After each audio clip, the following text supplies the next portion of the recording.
Put your hands in the sky if you feeling the vibe. This is the poet will be televised. Put your hands in the sky if you feeling the vibe. This is the poet will be televised. Put your hands in the sky if you feeling the vibe. This is the poet will be televised. Put your hands by your side. You feeling the vibe. This is the poet will be televised. So this is Poets to the People, and Poets to the People explores topics in today's social and political climate while enjoying highlighted clips from the monthly poetry jam session. The poet will be televised. Welcome to Poets to the People. And today we have a great panel. Once again, my name is Novella. I'm your host. And on our panel, we have Mr. Baxter Wordsworth. Baxter Wordsworth is a New York City native, coffee enthusiast, and legendary MC. He is the host of End of the Week, the longest running weekly hip-hop open mic in New York City, and also has held down the mast at the Poet Will Be Televised jam session for poets and the poetic for forever and a day. Welcome, Baxter Wordsworth. Hey, how's everybody doing? Good. How is your snack? Very delicious. I'm eating tortilla chips. Nice. Thank you for being here. Thank you for having me. This might be the first time that I've been on the show since the new name. I don't think so. Because I missed the last show. That's true. But it's been a couple months. Has it? Yeah. Well, I love the new name. You haven't been listening to me. Poet to the People. Right. Back sleep on the podcast. Moving on to our next guest. Jennifer Sindanya Armas is an actor, writer, singer, dancer, educator, community worker committed to telling stories of the diaspora through performance and arts social justice education. She is a recent New York City Artist Corps grant recipient to be presented next month. Thank you for joining us, Jennifer. Thank you. How are you today? Fabulous. Awesome. You look fabulous. Thank you. It's the help of Cindy Chavez on how to present when I'm going to be on camera. Cool. Good class. That was a great class. All right. I know, like, your lipstick is actually probably the blood of the rich, but we'll get to that later. It is. It's the blood of the rich. Awesome. All right. So, last but certainly not least in the panel is McCallamine. He is a master of the craft, a 20-year veteran of New York City's independent hip-hop movement. He has toured 13 countries over 10 years as an artist, educator, and ambassador, a published essayist and scholar. He is also the co-curator and producer of Brooklyn Academy of Music's hip-hop showcase, Word, Sound, Power. How are you doing today, McCallamine? I'm doing okay. You're doing okay? I'm doing all right. Listen, normally we do this. It's Sunday, it's afternoon, I'm chilling. I just came off of work. I'm okay. Is there whiskey in that mug? No, there's no whiskey in this mug. This is just coffee. I promise you, it is just with coffee. Hot chocolate. And honey, yes. Should there be whiskey in that mug? Not today. Okay. Not today. But there definitely have been days. Last but not least. Oh. Least but not last. Dale But Novella. I am last. Well, and not Jade least. is last, actually. I'm sorry. Yeah, Jade is last. But Dale Novella is a singer, producer, songwriter, yogi, teaching artist, possibly soon to be administrator. She is the founder and co-host of both The Poet Will Be Televised and also our panel moderator for Poets to the People. Dale, how are you today? I'm doing good. I just got back from Hawaii. Some lucky young man got to spend a whole week with me in paradise. How did you get to Hawaii? That's interesting. How did you get to Hawaii? What happened? My husband, McCallamine, paid for some tickets. Oh, I thought it was some other trash ass dude that I had to go kick his ass because no. took my wife to Hawaii. Okay. Good to know. Good to know. It was McCallamine. So I enjoyed a birthday in Oahu, and that was very nice. And I enjoyed Jurassic Park. I am officially an adventurer.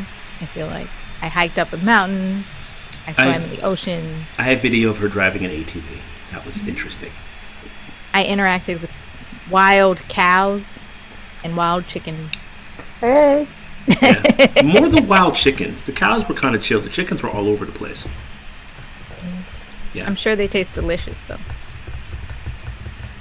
All right. So, Jade Zaybrick is your friendly neighborhood troubadour, an Air Force veteran, native Texan, and the founder of Sky's Crescent Radio, which we are on right now.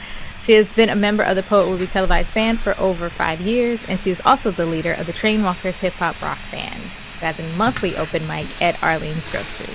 Thank you for having us, Jade. The hilarity that Jade came off of mute to wave. All right, so we've been having a lovely conversation. What type of communication do y'all feel like we're having right now? How would you describe it? New York snarkiness? New York snarkiness. I mean, No, words of introductions. affirmation. I was going to say words of affirmation. Words of affirmation. Words of affirmation. I think Saying it's just- support. I'd say quality time. I just say introductions. Introduction. Yeah. Cool. I don't know if this is love language territory yet. Well, It's always love language territory. Come on, Facts. bro. Come on, dude. Yes.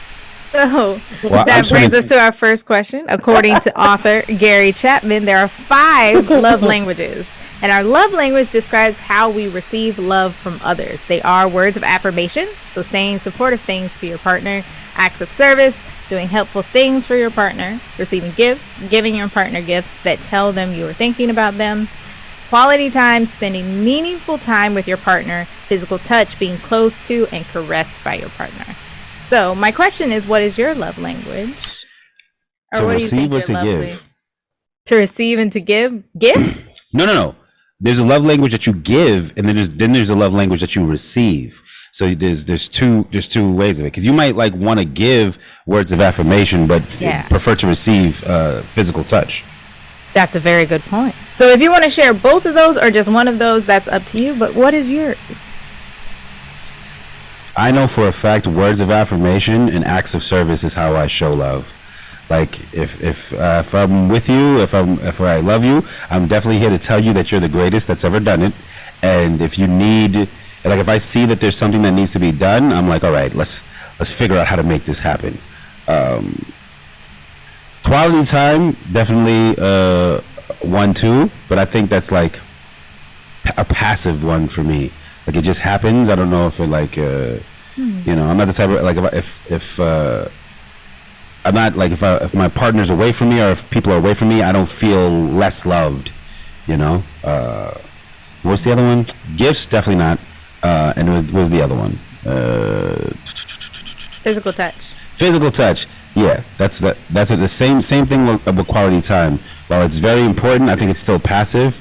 Like I think I enjoy company more than the actual physical touch. Very interesting. Thank you for sharing that backstory. Anytime. Jen, what's yours? To give, probably to give and receive are okay. To receive is quality time and physical touch. No, maybe not physical touch. I've had definitely relationships where it was touch and go, but it was very quality. But quality time definitely is the top of it. Words of affirmation, I appreciate, but I actually was around a lot of bullshit, so I don't really. You can say I'm the greatest thing, but it doesn't really mean anything unless I see it backed up by action. Acts of service, I appreciate it, but I feel like that would be integrated into quality time for me. And then receiving gifts, I don't give a shit. It'd be great.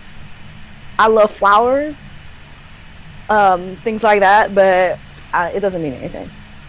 Like, I don't need it if we have quality time together. I'd rather have that because life is so hectic. So I appreciate when you could just be with the person. What does quality time look like to you?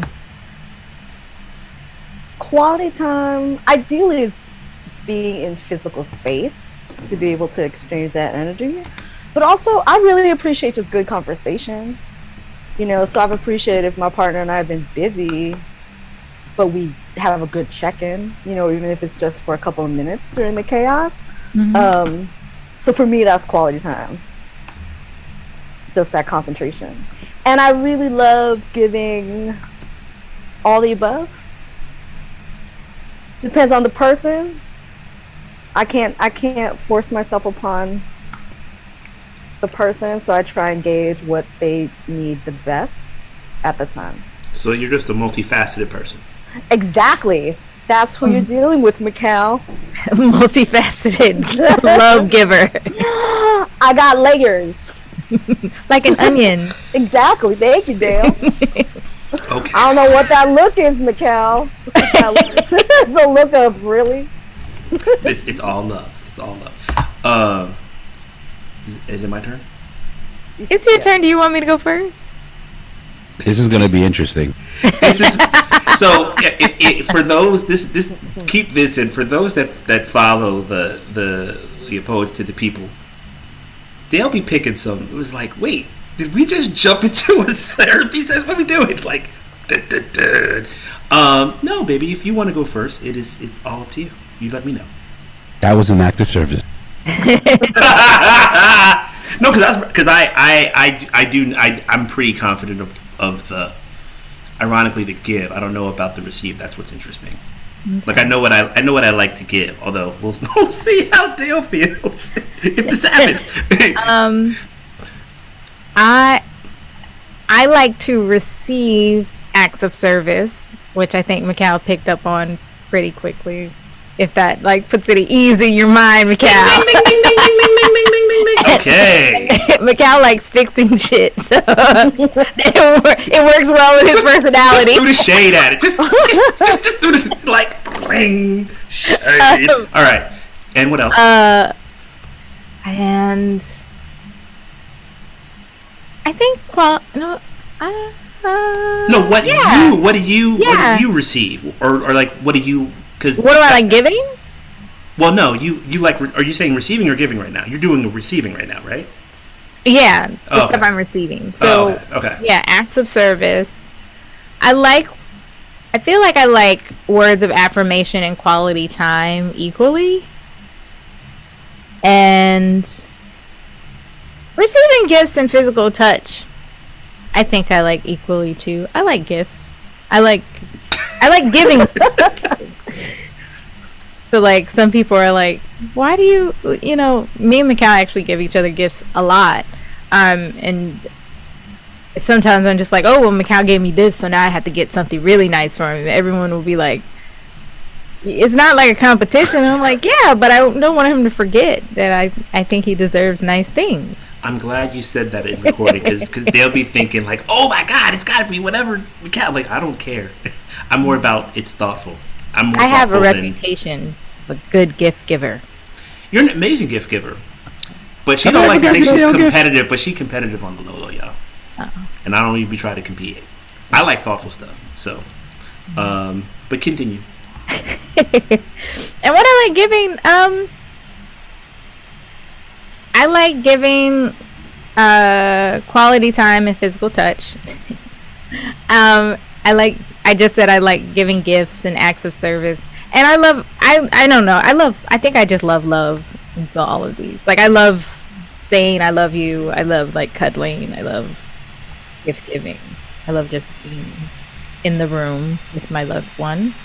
So, yeah. Okay. I just want to. No, Mikal. Yeah, no. I just want to point out that both Jen and Dale were just like, we do it all. We want it all. We do it all. Because we do. We are multifaceted people with layers. Many layers, Mikal. I hear the charges. Just the chin is just going off right now. Tons of them. So, one, I always feel like Dale and I are on a relationship game show when we do the podcast. We're winning. Not always. most of the time. But we're winning. We're good. I was gonna just say, I feel like, to be very honest, to back up, yes, I think Dale does all of these. Like, Dale's into all of these. She does all of these on some level,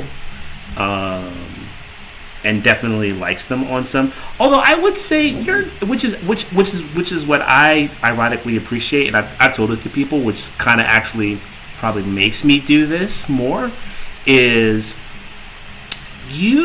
I would say, my experience, you aren't as big about receiving gifts. Like, if you get them, you like them, but you're not necessarily looking for those things, which actually makes me be like, I'm gonna get you everything. Yeah. But I would say, for me, what I like giving, which Dale's already said, is I enjoy helping her.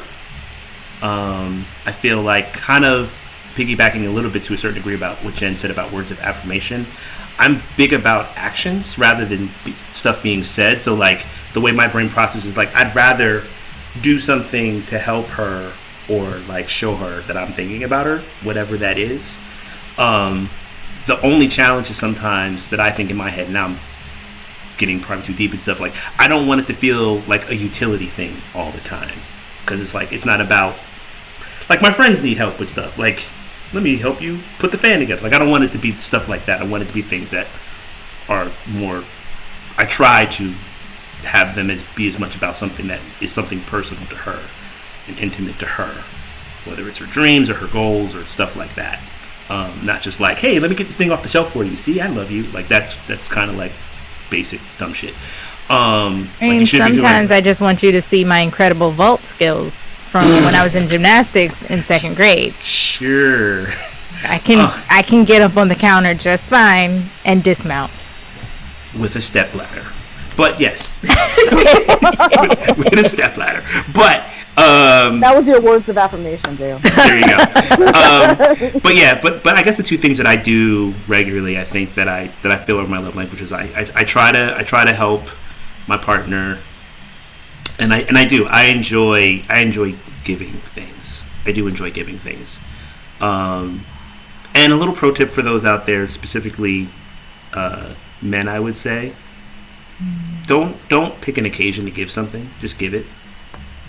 Like, if you see something, or like, you know, there's something that they like, just get it. Like, it doesn't have to be Valentine's Day. Don't got to be her birthday. Don't got to be Christmas or whatever. In fact, a lot of times I feel like we're weird, because I think correct me if I'm wrong, baby, but I think we celebrate our anniversaries, although one of them kind of falls on Valentine's Day, so it's sort of a cheat, but like, we celebrate like birthdays, we celebrate like Valentine's Day, Christmas, but other than that, we just always are just doing little things, and she'll leave me notes, or I try to get flowers whenever I can. Like, I don't just be like, oh, I'm in trouble, let me get you flowers. Or like, oh, we had a nice time to get you flowers. I try to get flowers as often as I can, because I know she likes those. Or sometimes I don't even get flowers, I get her plants. You know, stuff she likes. Receiving is weird for me, because I think it changes. Like, my biggest thing is probably quality time. But I think quality time for me is it's kind of similar to what Jen was sort of saying. Like, quality time doesn't have to necessarily be physical. Like, I'm very cerebral. Like, I like interesting conversations, and I enjoy like cool experiences. So if we're doing something, I get bored easy, y'all. I'm an Aries. I get bored easy. So I like things interesting. They don't have to be like surprises, but like I like to do things with her, with Dale. So like, even like simple things like, you know, we're starting to plan it, because we're a little different. I don't plan as much stuff. I kind of just like jump into it. Dale likes plans, but like, I really appreciate, like, I'll have breakfast. I tend to have breakfast. I get up a little bit earlier, so I have some time to myself. But like, when she gets up, what started to happen this summer was like, we sit down and we just be talking, and like, I really appreciate, like, that's awesome for me, because I'm like, great, I know where she's at, she knows where I'm at, whatever, and then like my day can kind of start, and I'm like, cool. So I like receive. That's like quality time for me. Like that's like doing that's awesome.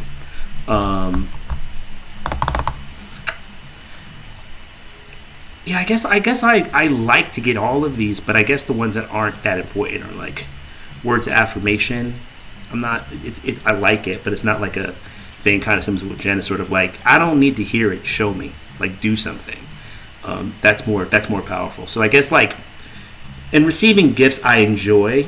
But as Dale knows, and some of y'all know, I'm not a materially person. Like I don't like a lot of things. I don't have a lot of things. I don't buy a lot of things for myself. I'd rather give things to people than get them usually. So I guess of that list, it's probably quality time, physical touch, acts of service, with like receiving gifts and words of affirmation kind of lower down that list. But definitely anytime some quality time coming on, or like I can get like help with some shit, because it feels weird too. Like I want to say quality time and physical touch they're not the same thing, but like they end up kind of dovetailing sometimes. Mm-hmm. So kind of put them in there. But yeah, that's it. I like to give gifts and service, and I really enjoy quality time and also getting help with things. Those are probably my two tops. I will say, if we're solid, I appreciate the words of affirmation more. Once that foundation's there, I really appreciate hearing from my partner, oh, you're dope, or this is great that you did that, because then it means something. Right. It resonates because I know who I'm with. Right. I feel like it's underlying anything, right? Because even the acts of service can be bullshit too. Because if you don't have the trust of someone's trying to get something from you, they might be doing stuff to kind of lure you in as well. So unless it's helping me along though. I've heard a whole lot of gift giving, like receiving gifts and giving gifts is bullshit. Like there's definitely a culture around like, oh, I'm gonna give you XYZ and then like you have to give me this thing, right? But that's kind of toxic, right? Yeah. So. To me, that's not even a gift too. A gift is something that you give with no expectation of any, like you're giving. Giving is like you give. You don't give and be like, so when you going to hook me up with my thing? Then it wasn't a gift then. Then it's shady as fuck. Then that's like, there's attachments to that. No. Yeah. It's interesting too, just societally, when I think about being a cis hetero woman in this society, and ways that receiving gifts was supposed to be the way in. Yeah. For certain things, and this is and just having to correct dudes where you're like, this is not going anywhere, right? Like this is. It's like, oh, nice you bought me a drink. This appetizer does not mean anything, sir. Well, if it's an appetizer, damn sure don't mean shit. That's all I get is appetizer. Why? Because it's appetizer, entree, dessert. Also, is an appetizer a gift? You know what I'm saying? To some dudes, they think it is. Yeah. But the interesting philosophy about that is also because, like, if that's the price of entry, or if that's like what someone, if that's what woos someone to you, or if that's what does it for someone, then they can get it from anybody. You know what I'm saying? Yeah. Like anybody has the capability of getting them a gift, they'll kind of like be fond of that person. You know what I'm saying? That's why I guess that's definitely seen that happen. Right, and I guess that's why gift giving doesn't really like matter that much to me. Is because it's like it's so outside of who you are. And like who you are is like where I guess my affection lies like the most, like that's why quality time I think is even higher than physical touch, because it's like anybody can like kind of touch you if you allow them to, but can they touch you right? But can they touch you right? No, but like but like quality time has everything to do with who you're spending it with. You know what I'm saying? Yeah. So it's like I tell my girlfriend, I like watching movies. I'll watch them by myself. I don't need other people there to watch them with me. I'll watch them with anybody. Like if you want to watch a movie, I'm down to watch a movie. but I love watching movies with her. Like, you know what I'm saying? And it's like it doesn't make it less important that I watch it with anybody. It makes it more important to me that it's with you. You know, because the experience. I know that she loves you because she got you that rope chain. Wait, no, I might have. Which you kind of wear a lot, I've noticed. No, this is a different chain. This is a different chain. I have more than one. Okay. And I think this one I might have bought myself. I'm not sure about that. Now that's the queen shit right there. That's some queen shit right there. She's got me a lot of chains though. But all in all, my whole point is like, you know, the experience of spending time with someone specific is like different than getting a gift or getting a touch. You know. And even to Jennifer's point about the words of affirmation, it hits different depending on who it's coming from. You know. True. Well, you know what? To be honest with you, I'm gonna bring Jen's point back around and say, you know, in regards to trust. Honestly, Jen, I think if as we're talking through all of these, I think all of these really don't work unless you actually have trust. I think there's ulterior motives built into these things. If you don't like. I almost feel like these five things are really meant for people that are actually in, you know, a real like connected relationship of some sort. Because all of these things, I think I could see, even quality time, like ulterior motives. Like, I mean, that's the whole idea around friend zone, right? It's like, I'm not really caring about spending this time with you because what I'm trying to do is have this ulterior sort of narrative around who I am to you to try to get you, but it's not really born of any like real honesty, right? Because honesty would be like friendship, right. The honesty would be like, I really like you, I dig you, I want to spend time with you, which gives that person the option to say, that's cool, but I'm not really feeling you like that. Or it's like, word, well, I feel the same way, let's spend that time. So I feel like, kind of to what Jen was saying, I feel like you can expand it out to all five of these. It's really based on, and I think that's the challenge too in a relationship. It's like once you kind of get to a level of trust or a level of understanding, it's figuring out which one of these. Also, I think Jen was saying that as well, of like which are the ones that really resonate with your partner, and trying to figure out a way to sort of. Because you may not be as, I guess, native to one of these as others, but that might be the one like your partner wants. So it's not like about changing who you are, but thinking about, is there a way that you can interpret that so that they get that as well? But you bring up a good point, and like I feel like this is something that I struggled with, but I feel like a lot of people struggle with, is oftentimes we go into relationships loving how we want to be loved. You know what I'm saying? Yeah. So if we like words of affirmation, we'll go in with words of affirmation. If we like physical touch, we'll go in with physical touch. But learning your partner's love language and loving them the way they want to be loved, that's the major key. You know what I'm saying? I think that's the point of the book, Bax. I think that's what Gary was trying to get to. You know, who's this guy stealing my ideas before I have them? I would assume. I think that was the point of the book.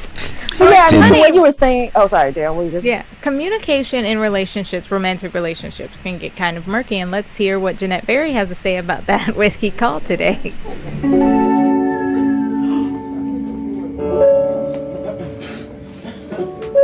This is called He Called My Phone Today. It was a Facebook status, and then my friend was like, you should write a song about it. Come on, friend.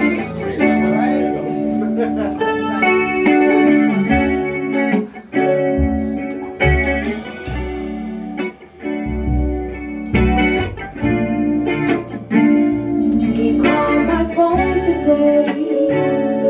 I was so happy to hear his voice, not knowing what to say. I just listened. It seemed like yesterday. He called me over and over again just to say he loved me so. He wouldn't let me off the phone. But today is different. I'm not in love or like I used to be. I travel with these memories inside of me. I miss the feeling of loving someone as much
So that was Jeanette Berry with "He Called My Phone Today," where she's talking about speaking with an ex-lover.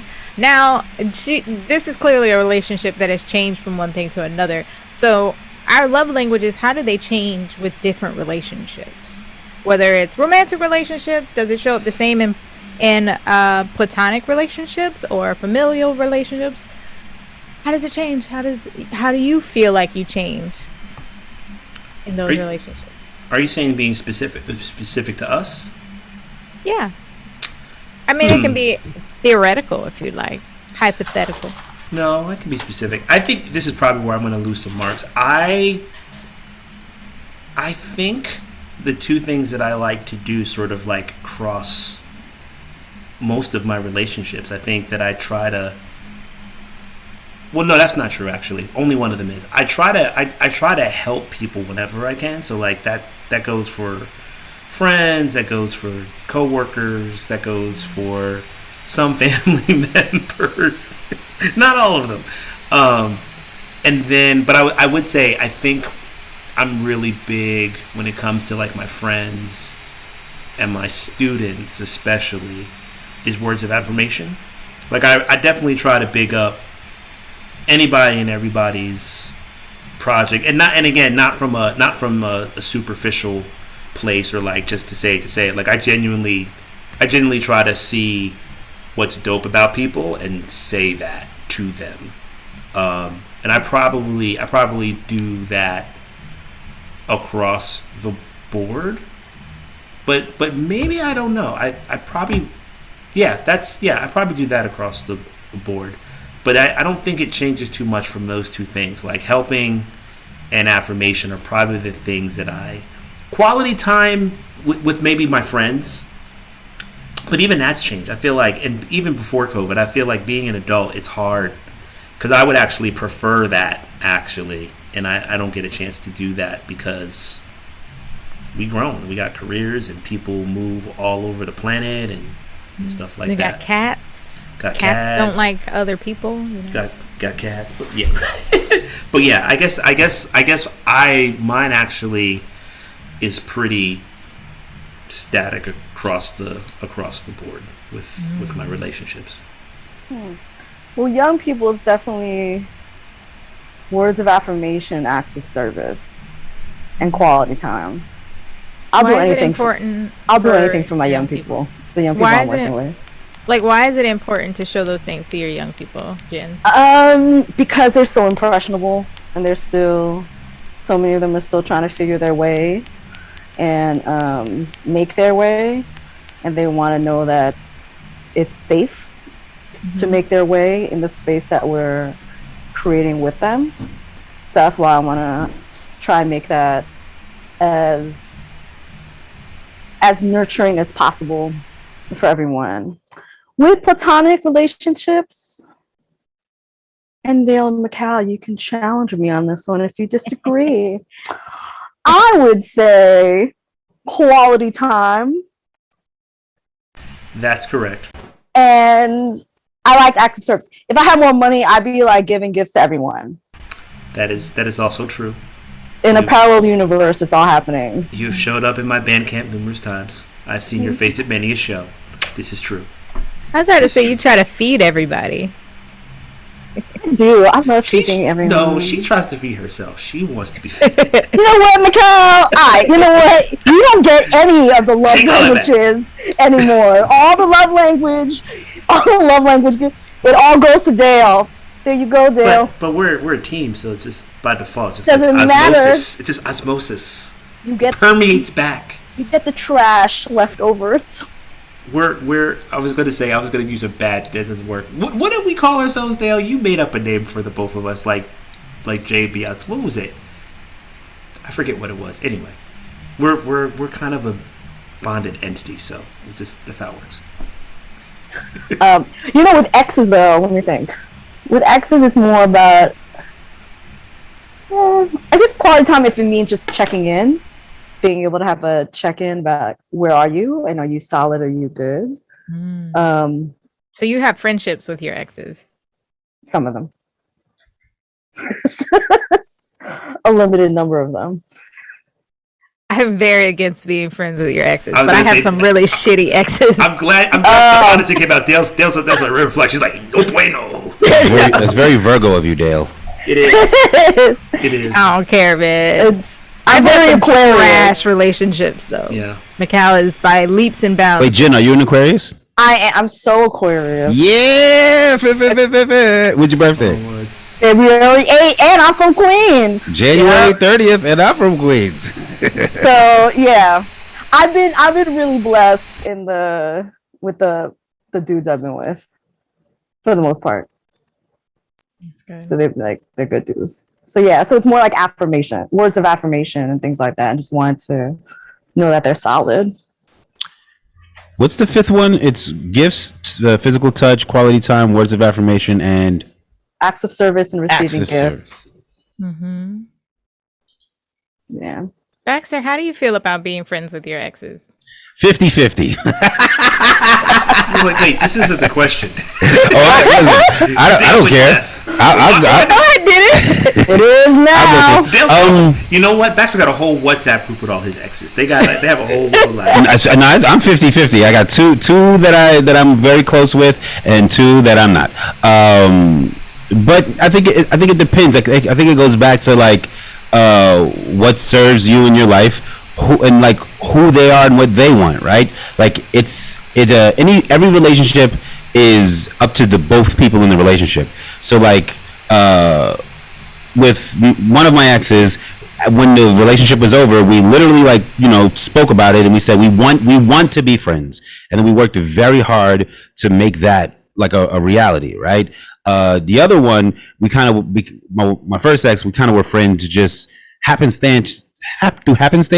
Like I was very close with her family, and I was roommates with her cousin, so we kind of like we're still in each other's lives, and there wasn't a lot of bad blood there, so we're cool.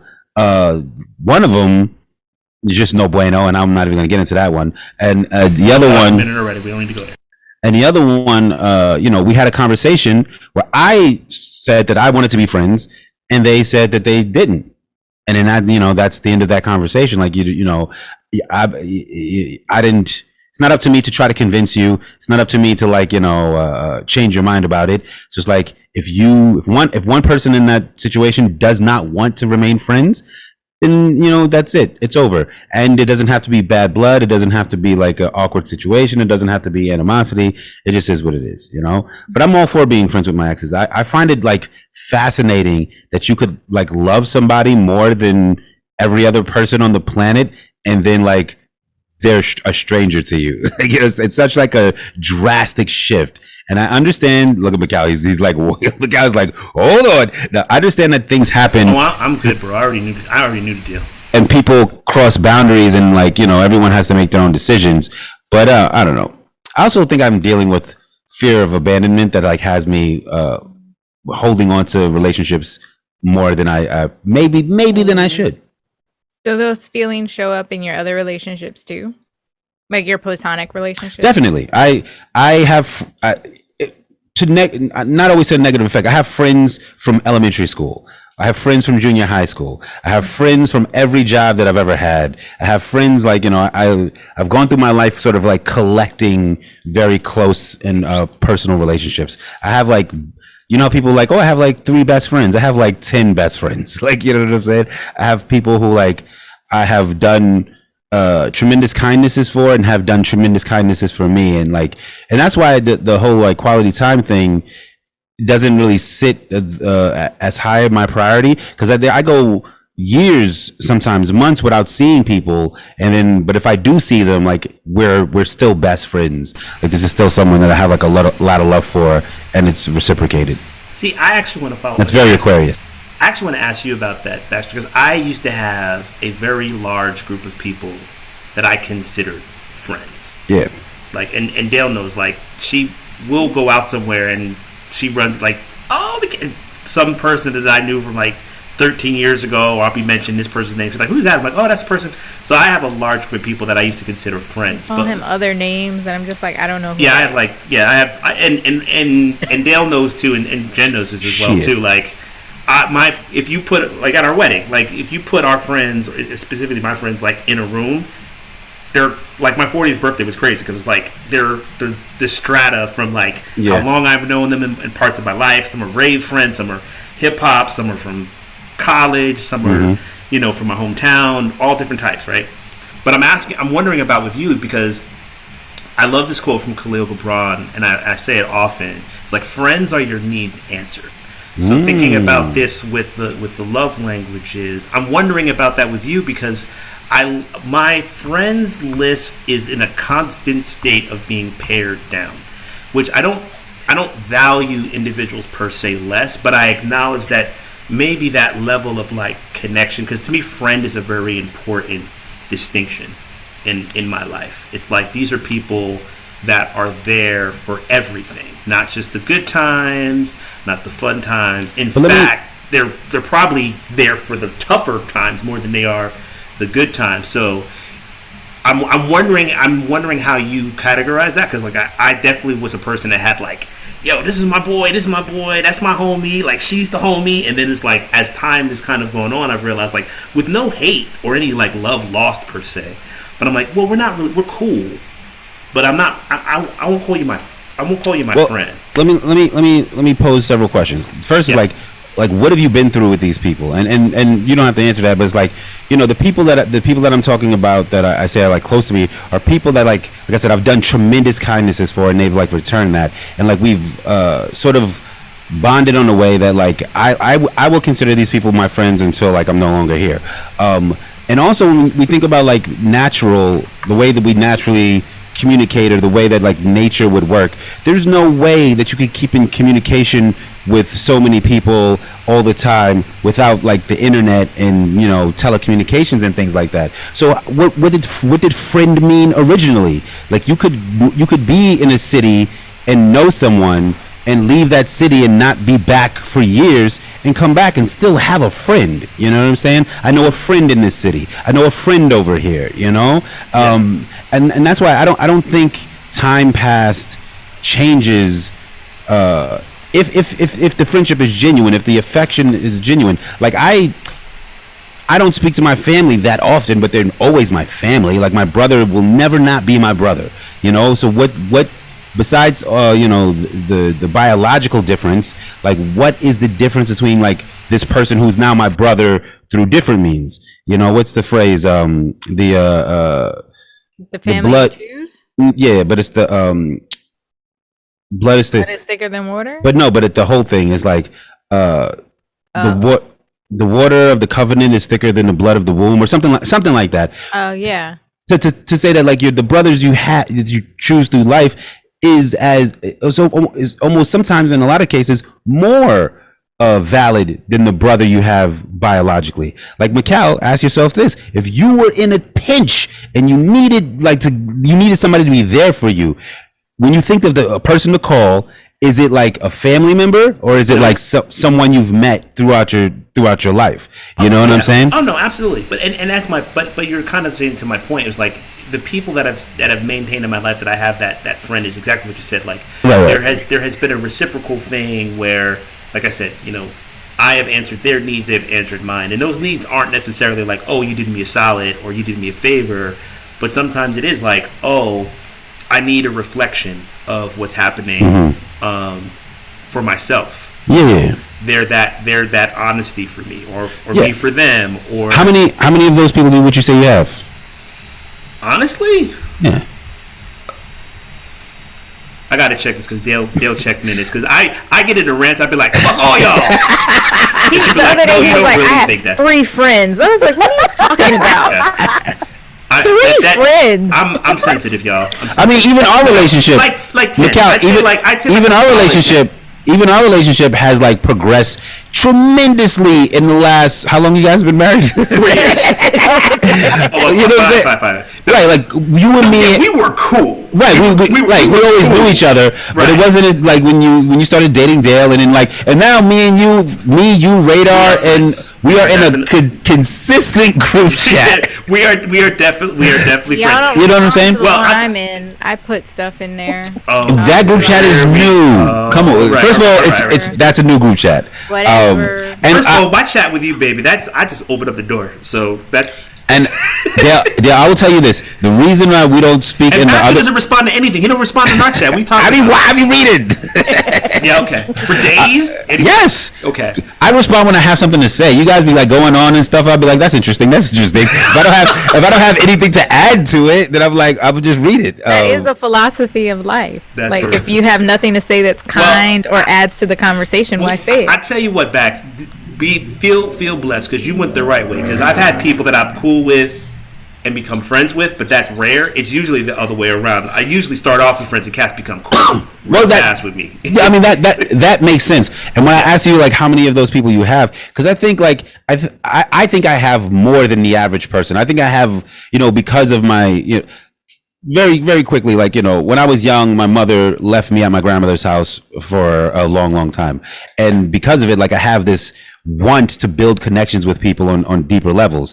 And I feel like I have looked for that in a lot of my friendships. But I think it is very natural for people to have any place between like 5 to 10 of those core people in your life. I don't think everyone needs to have over 5 close friends. You know what I'm saying? I think if you have 5 super close friends that like know you, that's a good amount. That's great. That's fantastic. It's just the people who don't have any. That's like, that's other issues. That's, Well, it's also I agree. ahead, It's Jen, also sorry. very Aquarius because I do have a large number of folks in community, but also for me, it's also just the language. I don't use the word friend or family or homie or brother or sister lightly with folks. So I'm very loyal. And Mikhail, if I don't like you, I really don't like you.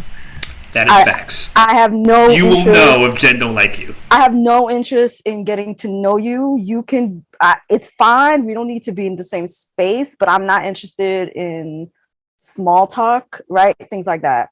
But if we are, and if I love you, I love you and I'm loyal to the fucking end. And that's why I feel like the folks I have in my community, it's very intentional and it can feel large because it's moving through just different communities, but at the same time it's fucking solid.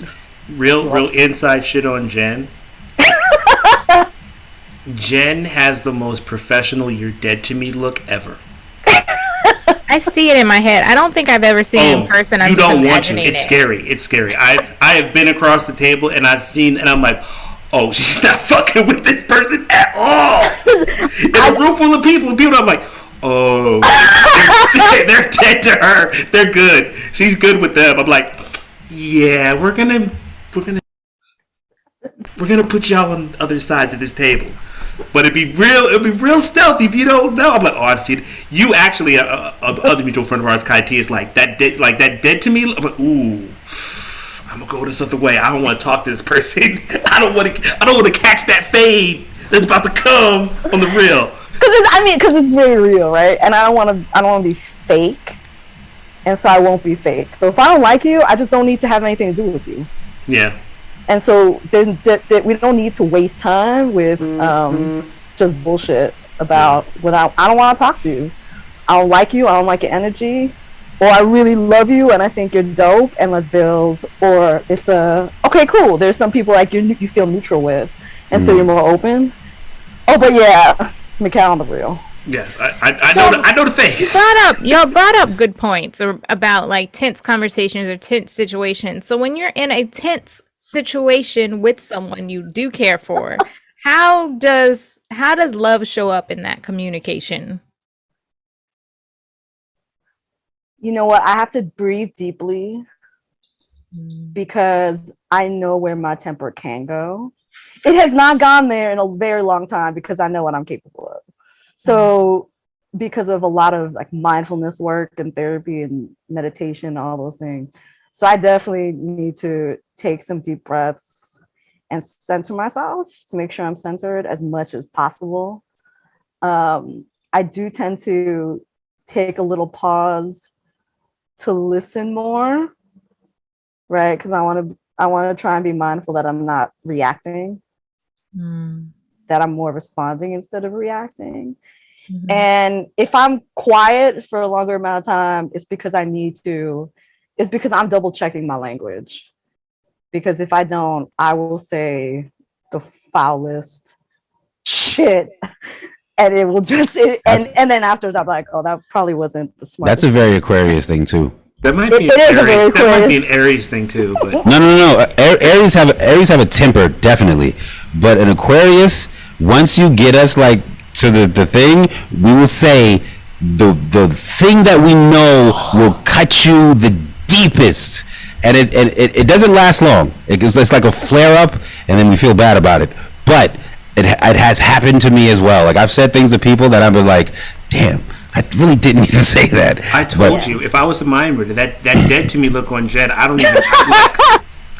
I could be like, ooh. If once we stop recording, we'll probably tell you who we're talking about. the numerous. No, I feel like I'm still working on this. Only because I think similar to Jen, I know that I have a temper. I also know once I don't give a fuck, I really don't give a fuck, and that's not good for everyone. That's not good for me. It's not. I believe that because I definitely. Yeah, I think I've blacked out a couple people in a text with you, Baxter. I'm just like, fuck their whole life. You're always on the edge of blacking on somebody. But check this out. I have no criminal record. I'm pretty much good everywhere I go. So I know how to check get it. in the cage with me in Hawaii, guys. We were in the little fake dinosaur cage. I saw the picture. Wait, like I'm not trying to be behind bars. Oh yeah, for real. Putting this Listen, black man behind a brother bars. not in the system. I don't think see all that. Nope. Knock on some wood. I'm trying to keep the record clean. But all jokes aside, I think somebody else on a tour with us, sorry to interrupt, was like, "Yeah, I know that's right." Yeah. Well, he makes sense. Hey, listen, keeping it all the way funky, and I'll say this without giving too much away or getting too deep into it, but to be honest, and you don't have to share it anyway, but please let me know if it's different. I feel like there are times where I'll have difficult conversations with Dale, and I think what I'm trying to be better about is taking steps back, because I don't like arguing with her, and depending on what the argument's about, I will get nervous. And when I get nervous, I do things that don't help to kind of like ease the tension. Yeah. It'll exacerbate it. But it's really just because I'm just sort of like, oh my God, why is this happening? And it's like, which isn't an excuse. I'm not saying like that's an excuse. Yeah. But I realize like I need to work on figuring out like how to be better about de-escalating, because I think a lot of our disagreements come from anxieties that we have about a thing. Yep. So for my part, my anxiety around whatever the thing is ends up kind of like sabotaging the ability to be like, okay, how can we just sort of like get back to the point of where the solution good? Yeah, a solution. So I'm still figuring that out. Like I do need to take breaths.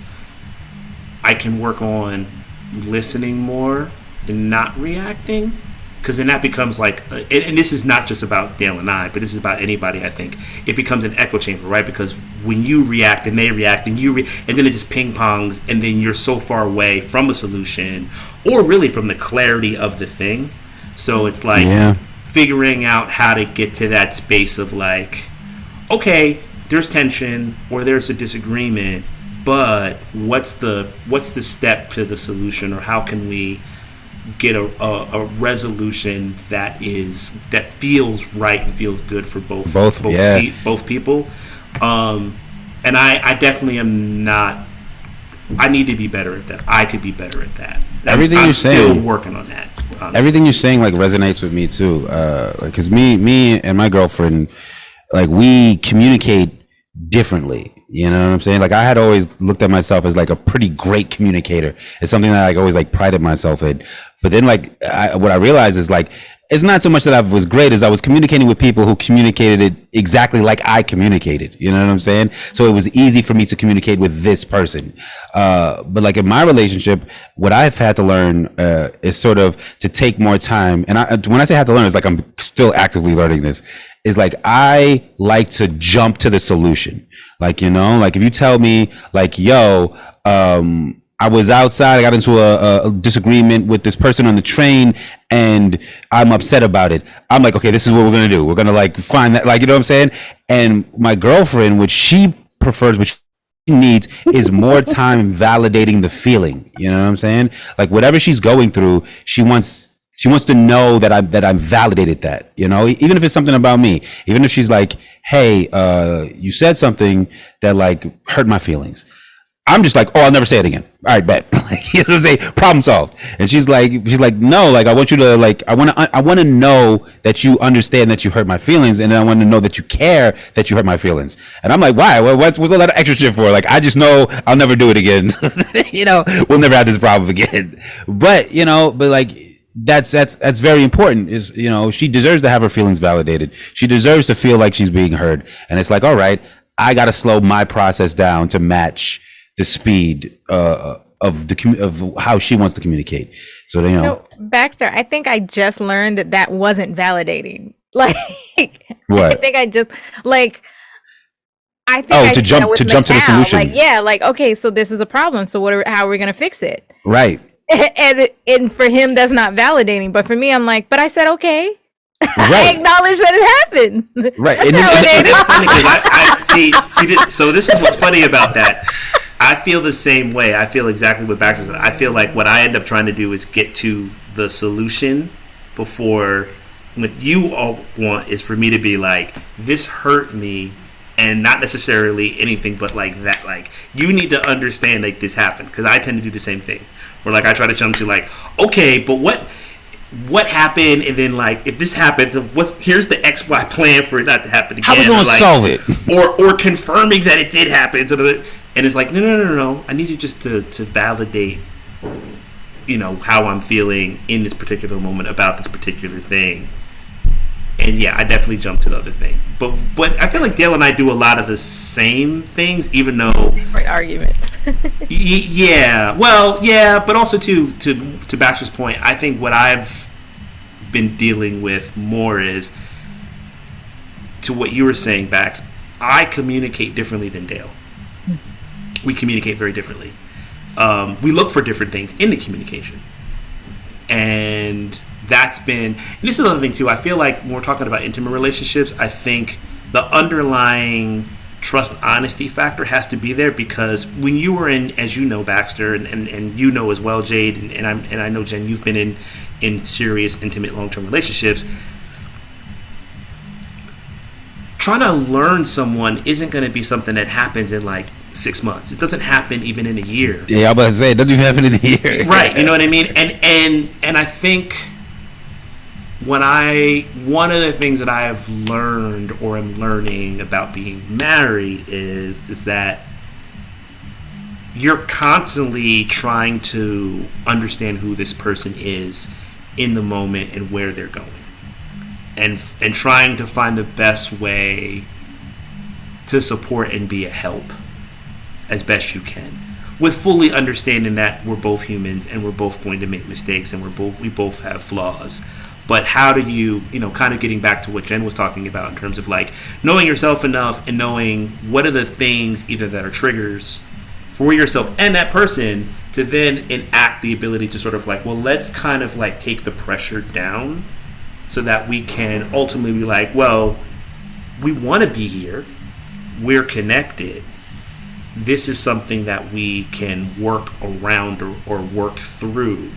But you can't do that if either you're not validating one another or you're not understanding the way in which they communicate and finding either a common language or just learning their language and you know what I mean? So like, and I think that's hard in the pressurized situations of being in a relationship, because a lot of times you're making decisions, a lot of times, things are happening in the moment. And also too, like, to be real talk, I mean, I'm not going anywhere. Dale's not going anywhere. It's not like your friend where you're like, fuck you, I'm mad at you, I'm gonna leave, and I'm not gonna talk to you for a week. That can't really work in an intimate relationship. You don't. That's a luxury one has when you haven't made a commitment. Even you, Bax, like you live with Kate. Like you've made a commitment. Jade lives with her partner. Like there's a stated, very mature commitment. Like, listen, this ain't about we're in it. Oh, yeah, you're in it. It's not like, oh, I'm mad at you, so now I'm leaving and I ain't gonna talk to you for a week. That doesn't work. You can't do that. Me and Kate had a conversation like literally this morning. We were talking about it, how like we've gotten to like some pretty intense arguments. You know what I'm saying? And it's like, yo, like neither of like if somebody wanted to leave, you have all of the opportunity to leave when things get bad. And the fact that people are still here is like we're both in this. We're both trying to make it happen. And as long as you have that, that's like the foundation for everything else. A phrase I like to use in multiple relationships is like, we are not enemies. I'm not trying to win. I'm not trying to beat you at conversation. I'm not trying to you know what I'm saying? I'm not trying to win the argument, because if one person wins the argument, the relationship loses. So how do these strategies that we've come up with in our personal close relationships, how do they show up in relationships with people we don't know as well, or at work? They don't. Like I just cut him up. Oh, my supervisor. My supervisor. I mean, I think they do, but the stakes are less. You know what I'm saying? Like when you're talking with your partner, like you need to be understood, you need to be heard, and you need to be accommodated, because this is someone that you are sharing a large chunk of your life with. Out in the world, I mean, the same could be said as at whatever job you have. Like the stakes are lower than your partner, but like equally high, because you spend a lot of time with these people depending on your job. Yeah. But arbitrary interactions, I try to practice the same patience, I try to practice the same problem solving, I try to practice the same communication tactics. But if it gets to a point where like it's just not happening, fuck them, and I'm out. You know what I'm saying? Yeah. Well, I ain't gonna lie, I need to be heard and understood everywhere I go. So I don't know about you. That might be a personality thing for me. But all jokes aside, like in work, I mean, not fully a joke. Like I do use my supervisor. I mean, to be honest with you, because this has definitely evolved for me, where it's just like I'm a very sensitive person. I'm a very sensitive, emotional person, so I take everything very seriously. I know that enough about myself to know I probably have to dial certain things back, because I just care. Which doesn't necessarily mean that's good, because there's certain things you just shouldn't have to care about. Work is one of them. It is just a job. So I feel like what I've tried to lean on as I've kind of progressed through my work is like, okay, one, I need a mediator, an arbiter. Someone that can like, okay, so you are completely out of the situation. Here's the scenario. What do you see? I'm going to, and again, like I said, jokes aside, but not really a joke. It's like, thankfully I have a good rapport with, the people that are above me, because they're not going to be just on my side. They're going to be like, okay, well, this is what happened, and this is what happened. This is the way you should go with this. Whether it's something directly related to something that I'm responsible for, or something that's completely unrelated but is inside of the job work. So that sounding board, so they allow me to have the right course of action kind of moving forward. So in that way, I think it's actually easier, because you at least for me, I'll say for me it's easier, because I don't have that buffer per se at home. It's like I got to figure that out directly with Dale. And some might say, well, that's easier, but actually it's not, because when you're in your feelings, it's hard to be objective. It's really hard to be objective when you're in your feelings. So having a third party that's trusted, that has no stake in whatever, And it's like the main purpose is we need to get to this point. Like you actually can, like what's actually ironically natural for me actually works better at work. We're like, let's just get to the solution. Like, what's the solution? Like we're like, okay, you feel this way, that's cool, but here's the X, Y, and the Z of it. Here's the ABC of it. Let's just resolve and kind of move forward. But that's only worked for me even now because I have, for lack of a better term, this is recorded, without, lessening the quality of my work, I care less about work. It's allowed me to be a little bit better at work.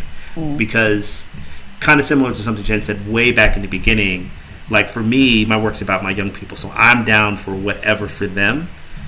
And will do whatever for them. Like, I don't have office hours with my kids. Like, they text, call, when, and wherever, and I'm like, what do you need?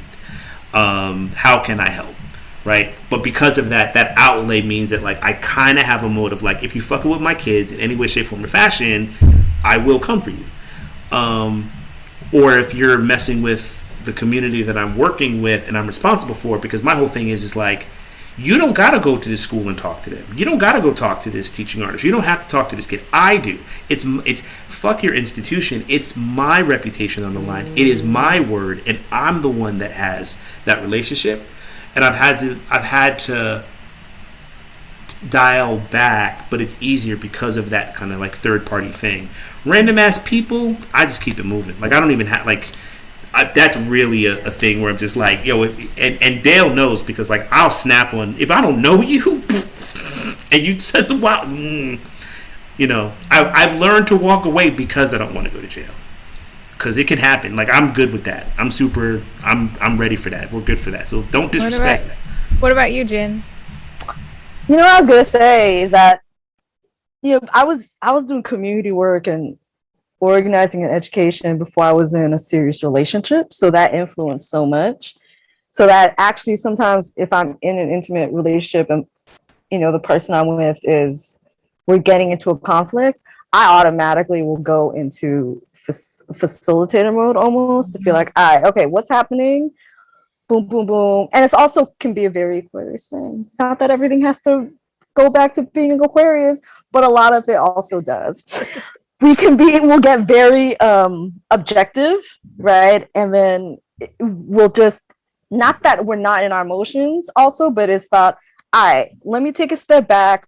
What's the big picture of what's happening? Where are you at? What do you need? Boom, boom, boom. And it's been a learning process of, actually, you don't need me to do that. You actually need me to be really present with you as your partner. Facts. And not the facilitator, because we're not in a studio from 4 to 6 on a Monday, Wednesday, Friday, trying to create a piece of art by the end of the season. So, but in work situations, I have a lot less patience for adults than I do with young people. She calls me. And I have a lot less patience for adults than I do with young people. So I try and be as diplomatic as possible because I will snap a lot easier on adults than young people. And then so because of that, I know my limit of this is how much I can engage before I feel like my mental and spiritual health gets in the way. And 8 times out of 10 is not going to be worth it. So I often will just like Mikhail said, I'll pull back, or I may just need to take a breather and then go back when I'm not feeling so charged.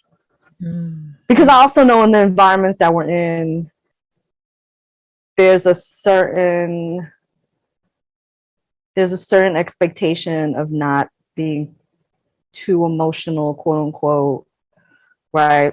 Or you won't get, it makes it more challenging for your shit to actually be heard, because they're just seeing the emotion and the anger, and that's scary for them.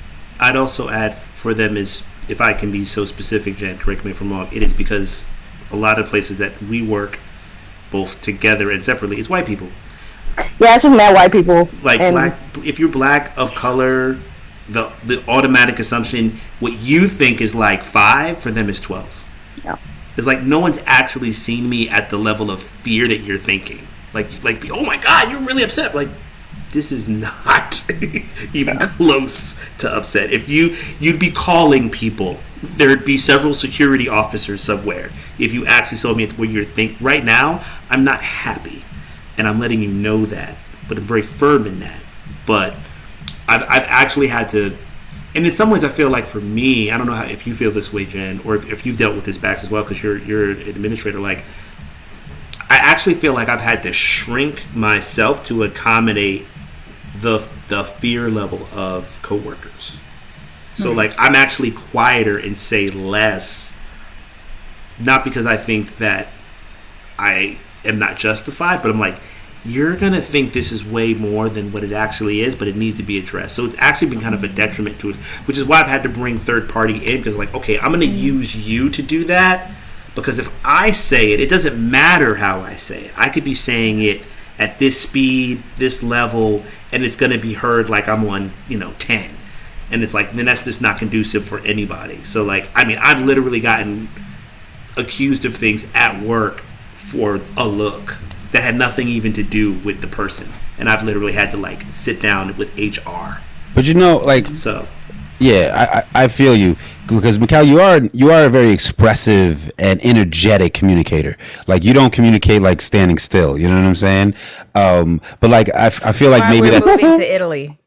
well, I feel like I feel like maybe that's a cultural thing, because like I see it and I get it, like, I get who Mikhail is, but I completely understand that, like, in these predominantly white institutions, like it not being understood, or it being looked at as aggressive instead of just I don't even say passionate, because it's just like, it's not necessarily with a passion. It's just like, some people, when they talk, they like they talk to you, Real They talk talk with their hands. only with my white coworkers. I am, except for one. There's my actual director has been the only white coworker who can say that's okay with it. But to your point, Bax, I don't really turn down or like try to do something different with, like, and that's with TAs that I'm kind of responsible for, and as well as my president. Like, I'm very like direct, like rah rah rah rah, and I don't have to do that. But when we're in mixed company, like I've had to check that, because I'm like, y'all are acting as if like I'm wielding a knife right now, and I'm not. Especially, and that's dangerous for me, because right. I'm not trying to get. I want to say this real quick. Yeah, culture does play a big part in it, and that's like in my training is like nonviolent communicator education, and all my social justice, restorative healing circle training, things like that. It's been helpful to keep in mind, like, everyone's from somewhere else. You have to like make sure your movements are very neutral, or let it be known, this is who I am, this is how I'm going to talk. It might be offensive to you. That's not what the intention is. And like, these are like little tactics that we do with people we may not know very well, or in the workplace, that I've had to do myself, not just like tell people, oh, these are things you can do, but like in tense situations in my workplace, had to like come back and be like, I'm a yoga instructor. I'm going to take a breath and ground myself, and then I'm going to go into my nonviolent communication training. And sometimes people still don't get it, right? They like buck up at you, and you have to be like, I'm also from the hood, but right now, right, I'm a yoga instructor, and you're going to get this smile and the calm voice. Don't push me. I've had to very calmly do that, right? Because I need to pay rent. And I need to have integrity at the end of the day, right? Like, sometimes also has a temper. Yeah, I feel like I've had so much training on and just done work on myself that I feel like I'm letting myself down if I go into work and I'm in this situation and I revert back to 2004 Dale, who's in Dorchester, South Carolina, going like this, it's somebody like. But there's an interesting like dichotomy or like thing happening, right? Because like, you let yourself down because I feel, and not completely, but like we've worked so hard to fit into spaces that is not indicative of who we are. We've worked hard to do it, and when we fail at it, we let ourselves down, right? But at the end of the day, should we have to work that hard to fit into these spaces? You know, like I've been lucky to not really be in spaces where I necessarily feel like I don't belong whatsoever. I'm not talking about I'm not talking about don't belong. I mean, if you feel like you truly express yourself in right, if you feel like you have to like contain who you are, like, you know, different than you would act. And the reason why it's so surprising to me is because we are artists and we work in like artist spaces, and it's like, is it crazy to see an artist who's like expressive and talks with their hands and like, you know, like whatever? If you go to a show and somebody gets on stage and they're like, right out, you know what I'm saying, you wouldn't be like, what's wrong with that guy? You'd be like, yo, this is how this person communicates. He's an artist, he's expressing himself. So like, working in institutions that deal with the arts, they shouldn't be unfamiliar with people like that. Because capitalism. I think it depends on the situation, right? Like some situations you're going to be in where they aren't expecting you to be expressive, or but who's the they and who dictates those situations? That's what I'm saying. Right. No, but it's not. I'm not going to say not all white people, but I want to say not all white people. We're but I'm going with to say you, it's white like people. We love you. Very subjective. It's very subjective, and you have to be like, if I'm in this situation and I feel like I can't be myself, that's one thing. Or if I'm in a situation where I usually can be myself and there's like an influence or a situation where I have to play a role. And those are different things, right? But and knowing when you have to do those, I don't recommend anyone working in a space where they feel like they cannot be themselves. And I've been there, and I kindly walked away and did something else. But there is a difference, and you do have to like know how you are going to behave in those situations so that you can feel proud of yourself and keep your own integrity. That's important. I'd also piggyback on that and say too, it's a strategy, right? Yeah. I'd also say this too. I think back, and I don't want to speak for Jen or Dale, but I'll say this: when you work inside of an institution, even an art institution, the reality of it, and it wasn't a joke, it's real. It's driven by capital. It's business. So those things permeate the culture that you deal with. So you would, yes, it would be natural to think, well, we're all working with artists and we're all working with students. That's driven so much by emotion and expression. So there should be an understanding. Like, I've had young people that have definitely felt a way about each other or something, and and I don't take it personal. And I've had people be like, oh my God, they're being so disrespectful. And I'm like, no, they're not. They're not happy about something, and they're fully being not happy about it. And nothing that they're doing or saying I'm taking personal or thinking like it's extras. Like they need the space to be like rah rah rah rah. Right. And you know what I'm saying? But again, when you work inside of a structure that's of business, that's part of what comes to it. I'd also say, and I'll stop, is I've had to learn how to have multiple personalities because of the fact I'm never not fully myself per se, but I've had to kind of be different types of selves for particular situations to be in the spaces I'm in.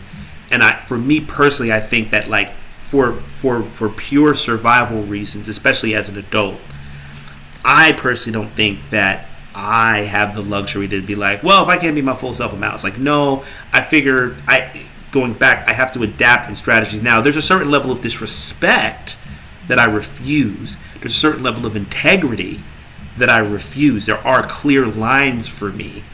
But I've also had to understand, like, kind of similar to what we're talking about, like communicating with different languages. Like, okay, you don't communicate the way I communicate, and I don't communicate the way you communicate. I've got to adapt and figure a way so that, like, it can be clear what's actually happening or being done. Yes, ideally I shouldn't have to do that. Ideally I'd be a millionaire and never have to work again, and me and Dale will be somewhere in an island and chilling, and I don't have to deal with crazy ass, wild ass people. Yeah, right. Well, better one than this one. In any fate, and Brooklyn's not. Well, is Brooklyn an island? Long Island. We're on Long Island. We're in the tip of Long Island. You right. I would never say that again, Dale. Please. You know what, Dale? Brooklyn and Long Island. That didn't sound right. It's true. That didn't sound right. That didn't sound right. You're right. Geographically speaking, in a very scientific. Jen's like, no, we're not. We're an island all by ourselves. I'm now in a very awkward situation right now. But seriously, like, yes, I think that's one of the toughest things as an adult to understand. Like, I need to find ways to navigate different spaces and areas, and what are the things that are non-negotiable for me as a person, so that I can be authentic about. There's values and things that are non-negotiable, and I don't care what's the situation. I'm out. I've literally left a position that was actually of a higher title because of that, to be where I'm at now. But yeah, go ahead. Well, to answer your question before, Mikhail, about have I had to shrink myself, I have in the past, and it just was not worth it, because then what I found was when I thought I was shrinking myself, it wasn't changing anything. You still felt whatever energy you thought I was, emanating. So it didn't matter. So it's become this process as time's gone on of what's my center and how do I maintain my center at all costs. And that may mean adjusting, right, to and adapting to different situations. But still maintaining my center the whole time, if that makes sense. Yeah. Yeah. And speaking of maintaining intense situations, we're going to listen to Ashley August with Cat Call Clap Back. Living here is fucking crazy. So this is a poem. I mean, I lived here my whole life, but this is a poem about shit that I go through here, So this is the Cat Call Clap Back Collection 1. Who you think you talking to? Don't you know I'm the reason why you can't shut any wet part of your face? While all the baddest hurricanes strut a woman's name, I put God in my hands. I snapped, watched it rain, skinned my teeth, crossed the thin skin of my full lip just to usher the sun in. So yeah, I'll make you dog pant, make you beg big, but I'm also the reason you hallelujah. Just as much life I've given you, I can take it away. Calling me bitch only sharpens my blade, only makes me want to watch you gargle your own tongue. I've been a killer, baby, I keep caskets warm. God in business, I parade into rooms and the wallpaper don't even stand up no more. My pussy be hurricane season, so the next time you see me walk in a room, out a room, up the block, or shit down the block, just say amen. Like I'm the answer to the sky. Thank you. So that was Ashley August with Cat Call Clap Back. Not the best with tongue twisters today, apparently. And something that's been talked about a lot in New York culture and a lot of big city cultures is the cat calling, right? And we brought up a little bit about what is the cultural norms for conversation in our community. So what do y'all feel like the cultural norms for each of your communities? Pick one, because we're all members of several different communities, right? What are those good ones or bad ones? Whichever you feel like sharing. I'll leave it up to you. I'll go first because I don't want anybody to take mine, and it's the obvious one. But the community of artists and the cultural norm is speaking through our art. I feel like so many of us have a lot to say and do it through poems and songs and through music. And I absolutely love it. I think there's a certain transparency, vulnerability, and insight that you can learn from someone by what they do on a stage that you may never get out of them in conversation. That's very true. And I'm going to add on to that and saying, like, I was recently asked to explain some of my lyrics, and it was for like a, award-winning producer or whatever. And I was like, I want to say, bitch, can't you read? I'm an artist. I'll have to explain my lyrics to you or to anybody. I wouldn't. And I'm like, I should have made that case. I really feel like art is subjective, and whatever you got out of it, like, is what you get out of it. You don't have to know my story. And she was like, well, you shouldn't be writing things you don't want to talk about. And I'm like, no, actually, that's exactly why I should be writing it. That's also says you're a terrible teacher. Who made that rule? I don't know. She's dumb. I was just like, she's Russian. I have like bad experiences with Russian women. I know a couple that are really nice, but like for the most part, they just be bucking up at me for no reason. I don't know. That's extra. Yeah, she was not helpful. But anyway, yeah.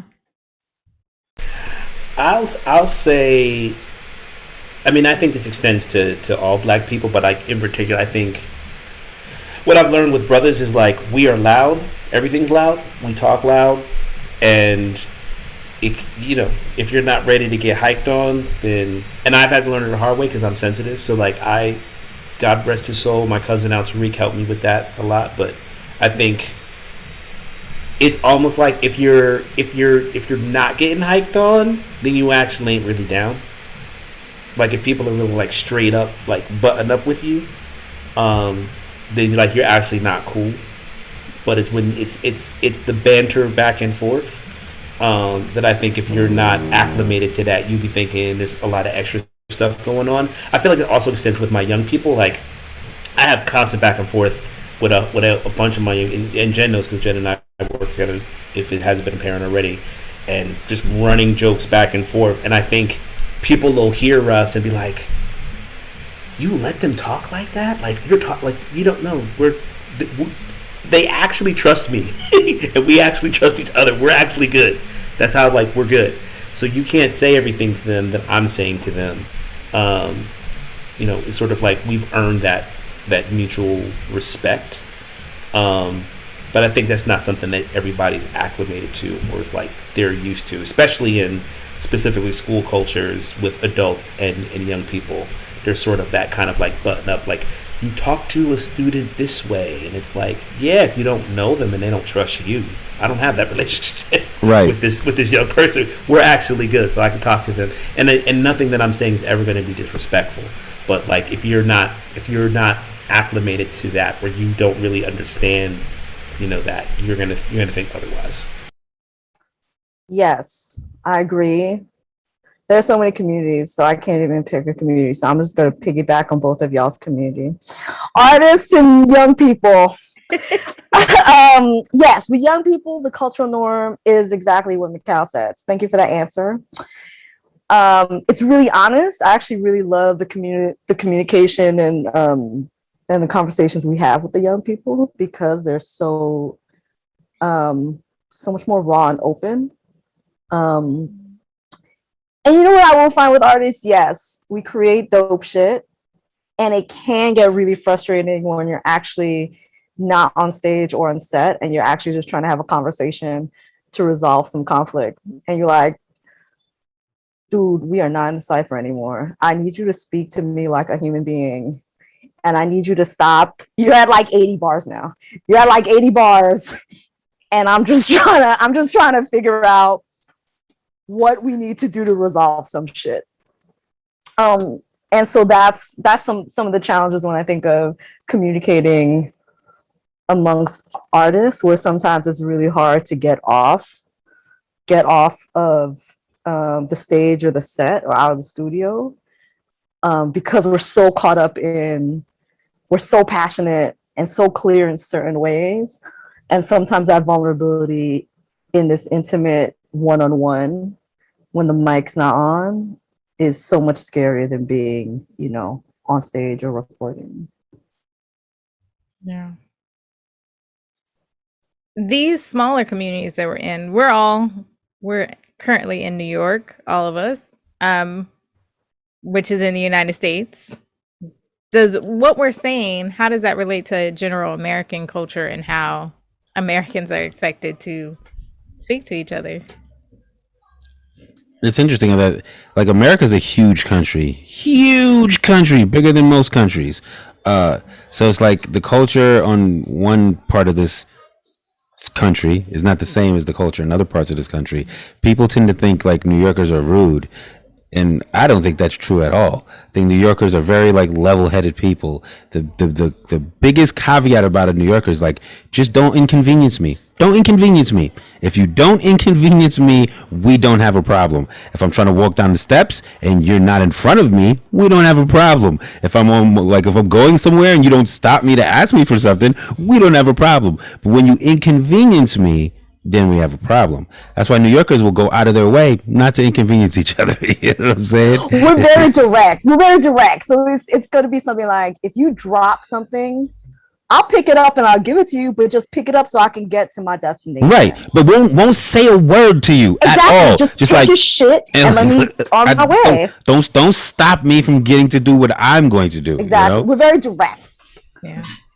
We're very direct. I've been walking like in the train and like helped a woman with her stroller up the steps and never said a word to her. Done like nothing. She doesn't even say thank you. You don't need to. Like I'm just trying to do this so I can continue where I'm going. I want to extend that also to the tri-state area, specifically Jersey, because it's a very similar. It is. Whatever. But That is actually the opposite in the South. They're going to help you up the stairs. Of course. Because they want to, and then they're going to sit there and have a conversation with The South, they'll talk to you for no reason. They'll see you and just be like, hey, how's it going? Yeah. When I first moved to New York, I would do that. I'd be at my job at Birdland. I'd be sitting outside while the show was going on. It was probably like the third time I'd seen the show, so I didn't really care anymore. And I'd just be like, hey, I really like your outfit. And people would just be like, what's the catch? yeah. What you want? Yeah. Right. Especially in like the Times Square area. But I knew no one was going to say anything back to me. After like a couple months, I was like, oh, no one's going to say anything. I'm going to just say whatever I want. But you know what it is? It's because you were standing still. Like if you were like walking towards someone and they were walking towards you and you were like, hey, nice outfit, they would definitely acknowledge it as long as like they don't have to stop. You know what I'm saying? Like, hey, nice outfit. Like, It was like that story Dale McCall told you when I was in Athens, Georgia. And then I was walking down the street and someone yelled out, I was like 2 blocks away, hola? Like 2 blocks down. I'm like, oh, you're talking to me. I don't know why. Okay. First, why did they say hola? Why did they? Because they thought I was a migrant. That was racist. So in the South, if there's not a lot of people of color, and you don't look like the stereotypical black person, they automatically assume you speak Spanish. Like, yeah, so everyone just thinks I'm like everyone just thought I was a migrant. So then I was like, okay, but I mean, if we take out that racial part, which it was racial, but also just the fact that I was like 2 blocks down, and I was like, oh, yeah, you're like, I'm not turning around to talk to you. Oh, okay, hola, and then like I kept moving. I'm gonna walk up to random white people like bonjour. No, it wasn't a white person. No, and I'm just saying, the joke about just like the Grazie. thing is like, yeah, I'm just you're white. You're from France. You must be French because you're white. Like, bonjour. Everyone's just gonna think you're being cute or something. Right. If you're in the South, they're gonna be like, "Oh, you speak French." They're not gonna get it at all. Oh, I know. That's why it was a joke. No. Yeah. Or even like just the directness. Like I make jokes that Southern women are very passive aggressive. And it's like, if you're a Southern woman and you're constantly calling someone honey or sweetie or baby, you don't like them. Yeah, that's not a joke. That's real. Thing. Oh bless his heart. Mm-hmm. You're an idiot. That's what that means. But we have this conversation all the time, and there is a northern or East Coast version of that with black people. That's what signifying is. When you signifying, that's what you're doing. You basically just calling people on their shit without necessarily saying it directly. But in New York, you just say it directly. You're like, all right, oh yeah, New Yorkers don't give a fuck. We're just like, what the fuck?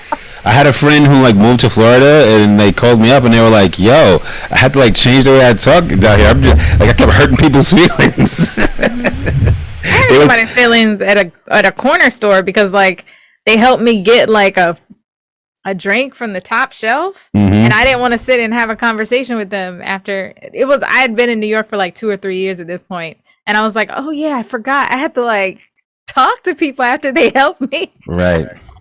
Somebody, my friend was like, they'd be joking with their friends and they would say things like, shut the fuck up or get the fuck out of here. And people would be like, why are you cursing at me? Yeah. It's like, no, it's fine. It just means that I'm enjoying the story. When I say shut the fuck up, it means please keep going. Yeah. So all these things that we learn in our culture, I'm going to skip a question and come back to it. Like, do you think the media affects this? Where are we learning these things from? And when I say media, I mean like television, film, social media, news. Oh, definitely social media. Social media is the culture these days, unfortunately. Yep. That's all I got on that one. So you feel like everyone? Okay, I'm sorry, Jen. What No, were I you mean, saying? yeah, it definitely affects things, but I communicated this way before social media. The shit was just shaped from the communities I was in. Yeah, but I will say I think Yeah. social media unified it, like because before, like if you lived in New York, or if you lived in LA, or if you lived in New Orleans, like we were all having separate but similar experiences, but but we didn't know, like like we assume things, but we don't know. Now with social media, people are like, "Does your mom do this?" And we're all like, "Yeah!" Like, have you ever been hit with a broomstick because she couldn't get to the belt in time, or like whatever it is? And it's like not only do the people in your part of the country identify, now you're identifying with people in California, you're identifying with people in even things like slang, right? Like before, you could, wherever you went, there would be unique slang to that area.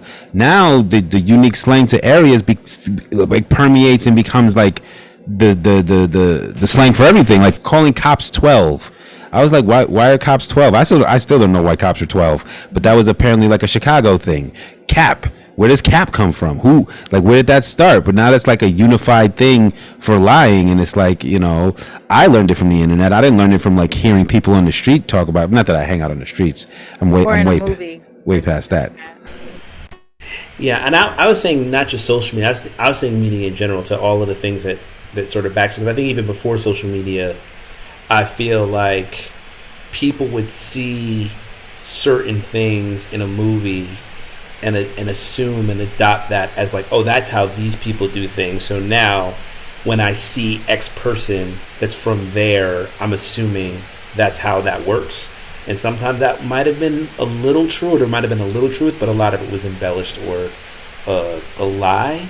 I also feel like, similar to what Jen was saying, definitely I think a lot of stuff came from my community, but I also feel weird because, and I've talked with Radar about this, Bax, like, or we've talked about it, and Radar and I have shared a similar thing, where it's just like, we're both black people that didn't necessarily grow up either one in what is called the stereotypical black experience, and in my case, I also grew up around a lot of people that were not black and were actually white. So there are certain things that are assumed as like black cultural norms for every person that's black.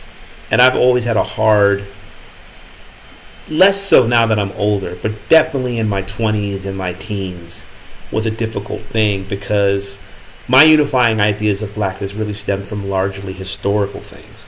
Whereas when I would meet other, brothers and sisters anywhere, it was very much around, well, this is the hood I'm from, whether it was Chicago, New York, Baltimore, whatever. And I didn't have those experiences, so it was almost second hand to me. So then there was a weirdness around like how they saw me as black or my blackness. Even though like my family's from the South, even though my father's from Newark, I grew up around uncles and shit doing all types of the same type, but wasn't necessarily by every day. But let me ask you this: Yeah. How normalized is it today? Well, that's what's scary, right? Because now that stuff that has nothing to do with the hood or a blackness, everything is just kind of like social media's created a thing where like culture is just sort of Right. Everyone feels like it's theirs. That's what I'm not. saying is like Yeah. we're no matter where you're from, we're almost all having the same like experience, and it's like yeah, exactly. Well, not to that same degree, but like I was a black kid that was like into anime and like comic books and things like that, and you think stuff like that is unique in the little pocket of the world that you're from, but then here comes social media and the internet, and now black anime nerds is like the thing. Not only is it the they thing, took over Tumblr in 2010. I'm jealous. right? It's almost as popular or more popular than, or I don't think there's as separation from like the stereotypical black experience and what used to be the alternative black experience. If I meet a black person that's into anime, I'm not shocked at all or surprised. If I meet a black person that's into comic books, I'm not shocked at all or surprised. Meet a black person that collects Magic the Gathering cards, not shocked at all or surprised. I don't collect Magic the Gathering cards. I don't know what that is. You don't know Magic the Gathering? I know tarot. I'm shocked and surprised. Is this because I'm black? No, just because you don't know who Magic the Gathering was like Pokemon before Pokemon. Only it wasn't like it was a card game that people still to this day compete and play. Yeah. Sorry. Yu-Gi-Oh! Do you know Yu-Gi-Oh? I've never seen Yu-Gi-Oh. But you know of Yu-Gi-Oh. Yeah. You've heard Yu-Gi-Oh. Like, if I saw a picture of it, I'd be like, oh. What nerdy thing did you do when you were younger, Dale? I mean, I feel like there had to be something. Did you learn magic? What was it? yeah, like I did tarot. I've been doing tarot cards, reading tarot cards since I was like in middle school and stuff like that. Okay, that's like Magic the Gathering for adults. Yeah, probably. So, we're talking about culture and how it affects how we speak to each other. And let's hear what Kiara Armony has to say about that with Lightfoot. I've seen black boys dance like they were bending elements ever since we learned to make it rain and clear it out concurrently. I get your light feet going, get your light feet going, get your light feet going, get the light, getting light, being the closest to getting free. Black boy joy before we even had the words for it. When you weren't cool if you didn't dance at parties, school hallways, cafeteria, the bus stop, all starting with one person clapping. And an up rock circled battleground into Jubilee. And for those who are unfamiliar, well, you know, us New Yorkers be stingy with our shit.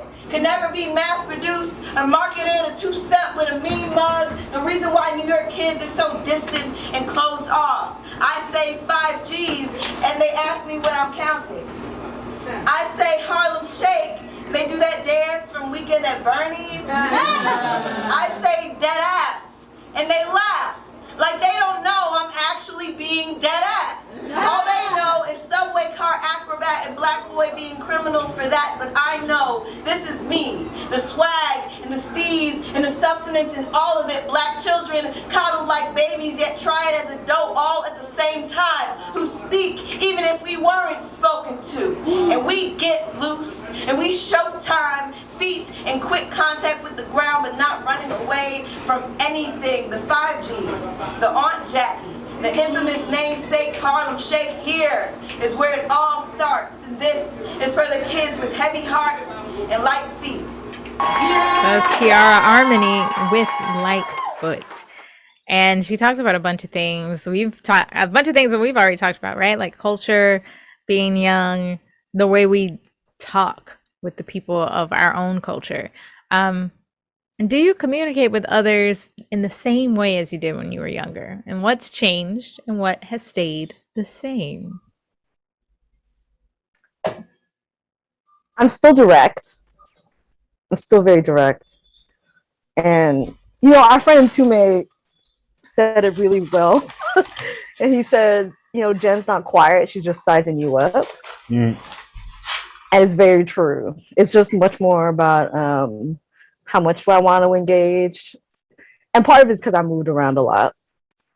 I had a lot of transition. But I'm a lot calmer. Is it calm? I don't know if calm is the right word. Maybe it's more, I'm more centered. I'm more centered in myself than I was when I was centered as a kid, but I'm much more trusting of my center, if that makes. I'm much more trusting of who I am. So I'm much more willing to be my full self in this space and have fun with it. So I think, you know, if you move around a lot, whether it's schools or homes, you know, there are different parts of your personality show up depending on the area. So now I'm much more inclined to have fun in the spaces I'm in community with. But Mikal may just not see all that fun because I'm giving. Mikal pretends not to see the fun. I don't know where that shot came from. Oh, okay. That's my cue.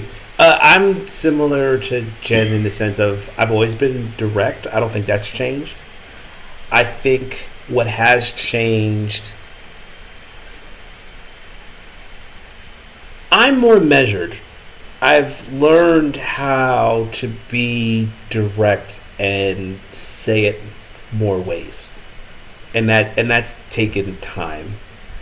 And I've had my friends had to point that out to me, because I definitely, a good friend of mine, shout out to Trank, he's like, people need to hear what you're saying, but they can't always hear it because of how you're saying it or when you're saying it. So I've had to measure that, and I feel like I've always been good with that with young people. I've had to learn that with adults, really. And that's mainly because I've also had to develop, I don't think Dale will agree with this, what I'm about to say, but I feel like I know that from my childhood, I'm more patient than I was. And I have so little patience with adults. I have high expectations of adults, I realize. I expect them to be smart and considerate and thoughtful and think through things and have common sense, and they just don't.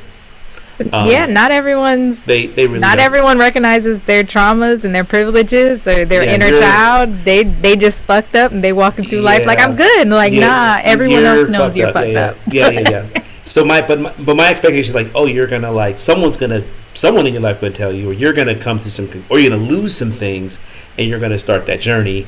And a lot of people they don't even know where to bust at. So I've had to develop a level of patience that I'm still learning. I'm not saying I'm all the way there, and I definitely can revert. But I think I was a lot more impatient when I was younger, which kind of led to certain interactions that could have been better. So yeah. What about you, Dale? Oh man, notice he ain't go. Dale hasn't answered a single question this entire podcast. I don't know about that. I have answered lots of questions. We'll look at the videotape. You might be right, Bax, but that might no, absolutely not. Because I remember thinking, oh no, I'm going to say this. I'm gonna say my point. But when I was younger, I actually don't talk very loud. Like even right now, I feel like I'm straining to talk. Like I would rather talk like this. I don't. Yeah. And Macau complains about that a lot. It's like, can you speak up? You don't talk very loud. So when I was younger, I would take it very, very personal. And I'm like, well, I just said the same thing 3 times. And then I would just blow up at people and be like, I felt like people were purposely ignoring me. So instead of just being like, not taking it, I've learned how to not take things personally, right? So I'm not always mad at people. I'm just like, well, they didn't hear me. And then I stop and think like, did I really need to say anything there? That's also another thing. And I evaluate situations differently. Like how much is this situation important enough for me to even to talk? Is this situation, do I want my presence to be here? Do I want to be seen here? Because I felt like when I was a kid, I felt like I was always being ignored, whether it's at home, with friends. It didn't matter. Like I was like the run of the family, and I got forgotten about all the time. So I'm learning to leave those feelings behind, right? Embracing my inner child, giving my inner child a hug, and leaving those feelings behind, and being like, okay, what's really happening? What could they be thinking? What is necessary? I'm realizing some situations. I think I'm quicker to realize when certain situations are toxic and when I really don't have to be. I don't have to be my full self because it's not going to do any good. It's like the same thing's going to keep happening whether I'm my full self or not, because that's this situation. Yeah. Yeah, I agree with you, Dale. I've learned how to better differentiate where and when I want to fight, how I want to fight. And also, I've really learned that there are times when folks just aren't moving in any sort of logic. And so trying to communicate in ways where we're looking at things logically and objectively, it's just not happening because that other person is just not even there. So it's learning to walk away, because I think in the past I would want to be right along with trying to rectify things. And now it's just a realization of, all right, that's what that is. This is where that person is. I got a piece. Yeah. Yeah, I think that all of that is true.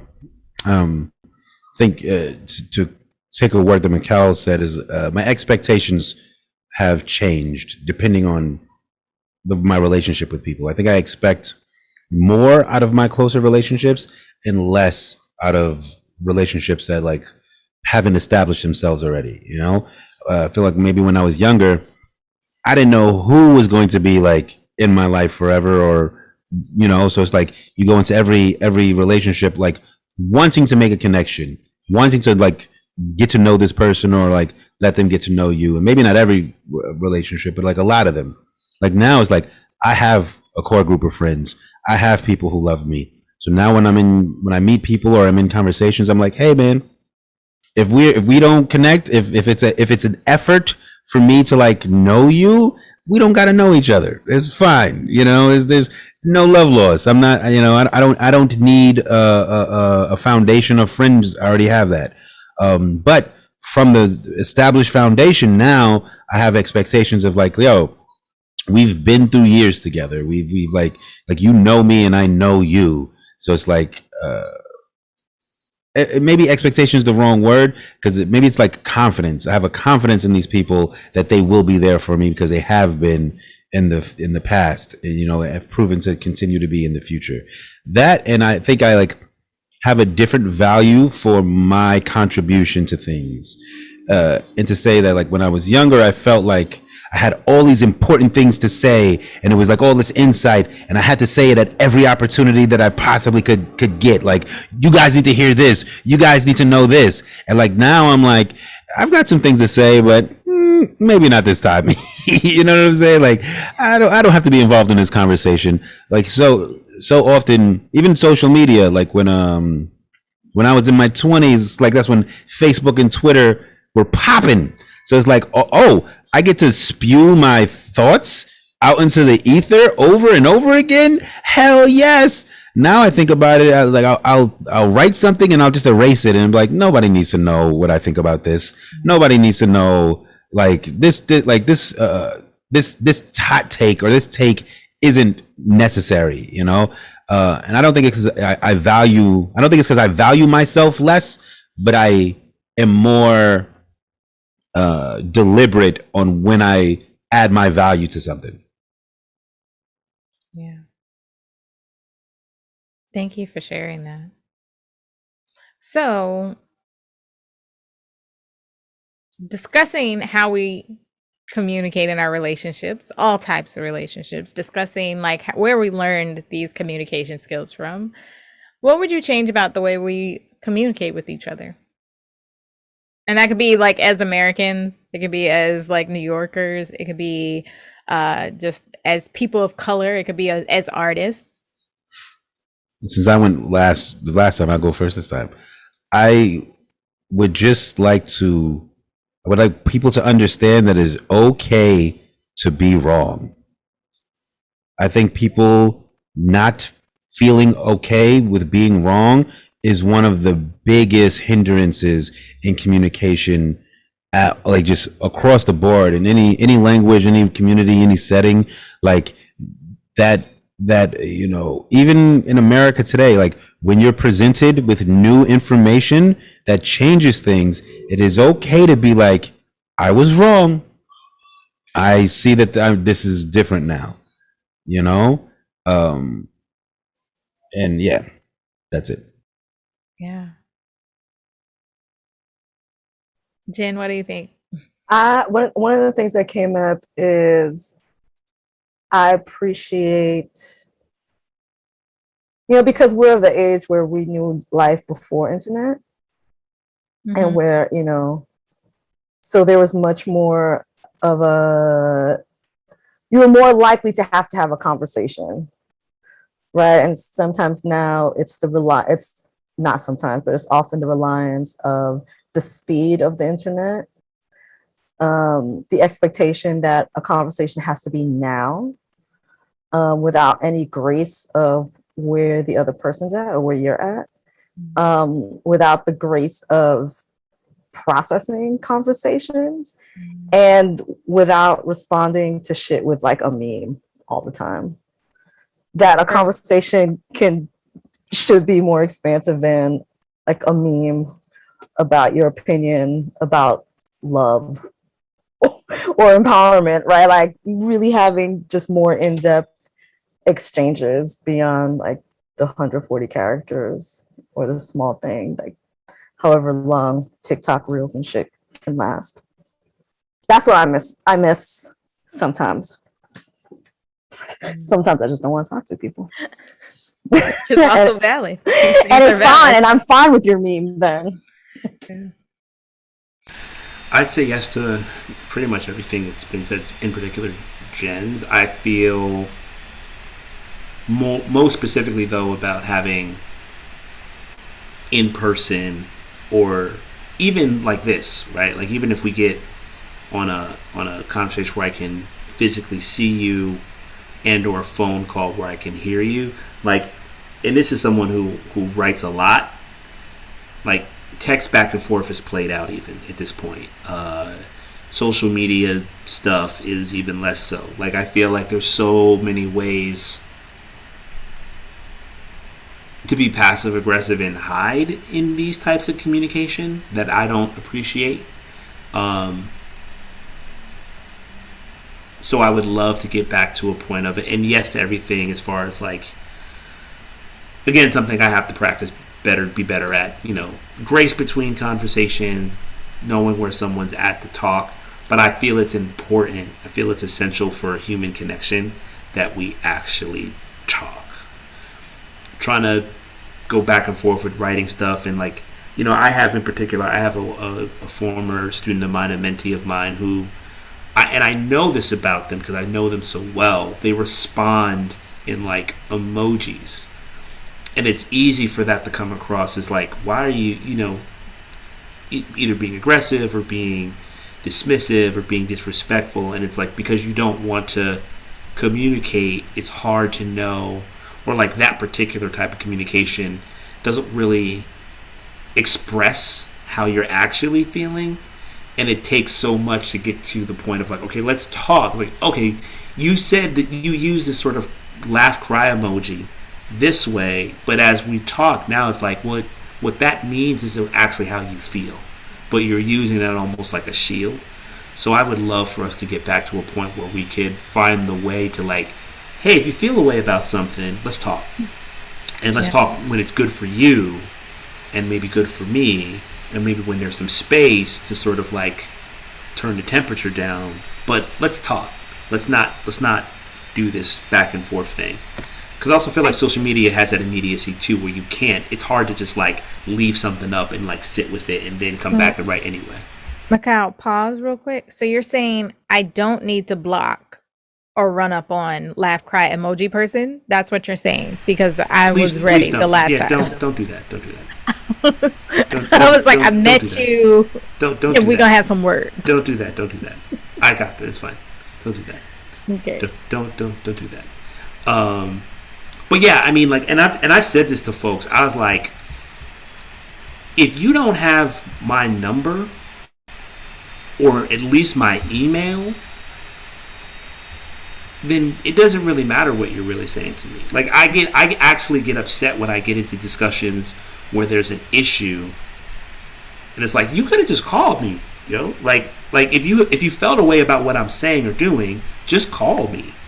Don't like throw a weird status up or like say some weird interpretation of stuff in a thread, because that could mean a whole bunch of stuff. I use words all the time. I write all the time. I know how there can be subtext and things can be taken out of context. Let's talk, because I feel like once we're engaging in a conversation, it's a lot more. It's a lot more authentic, and I also think it's a lot more difficult to sort of kind of be false, because there's other cues that are happening, both conscious and subconsciously, when we're in space together. So ideally, even if it's a tough conversation, for me, I want us to get back to that, and I think that can actually change a lot of things for the better if we figure out how to do that more. And I think we're losing a lot of our humanity because of the fact that we're not in practice doing that. We're not in practice of like sitting in a tough conversation and finding a way to navigate that. It's become a lot easier to kind of like, oh, cool, I'm just gonna throw, like, what Jen was saying, like, I'm gonna throw this meme at you and peace out. And it's like, okay, whatever that means, but all right. Yeah, I'd like people to recognize that a difference of opinion doesn't necessarily mean that person thinks you're wrong. Like, it doesn't always. Sometimes it can, but sometimes you just disagree on what the next course of action should be. If it's about facts, like, I don't know, COVID is because of 5G technology. That's not true, man. Like, that's not a real thing. That's not a fact. I forgot the last thing someone told me about COVID, but it's just like, that's not true. And I'm gonna let you sit over there with your beliefs, but I think you're wrong. But sometimes it's like, well, I think, if we're talking about behavior with children, like, I think this person just needs more positive reinforcement. And another person would be like, I think that they just need more stuff to do. Like, they just need a hobby. And then it won't be a problem with them, like, acting up in class anymore. That's a difference of opinion. Neither one of them are necessarily wrong. They're two different approaches. And you kind of have to practice both to see which one is going to work better for that situation. So I think I would like more people to think about more situations that way. It doesn't mean you're wrong. We just disagree right now. And that's fine. Yeah. But how can these things work on a larger scale? Can we imagine what that looks like? I can imagine what it looks like. For me, when it starts with the personal, right? It starts in me practicing how I'm communicating with folks in my community. Mm-hmm. And it's also a reminder that shit takes fucking long for things to truly transform. And that's a reminder, because there's so many things happening.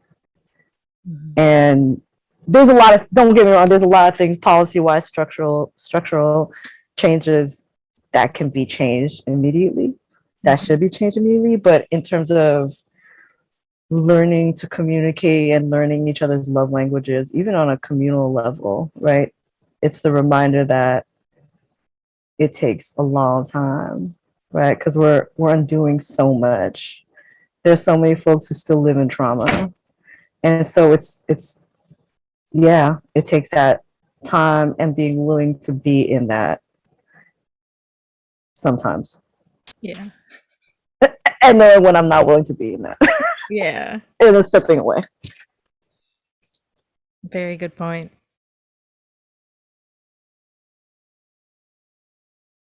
Baxter and McCall. Just don't believe it'll ever work globally, nationally, statewide. I expressed at the top of this podcast, it's Wednesday. I just came from work. It's not my most hopeful frame of mind reference. But I mean, all jokes aside, but not kind of joking, I'm still up in the air, to be honest with you. I feel like I can imagine how this could be different.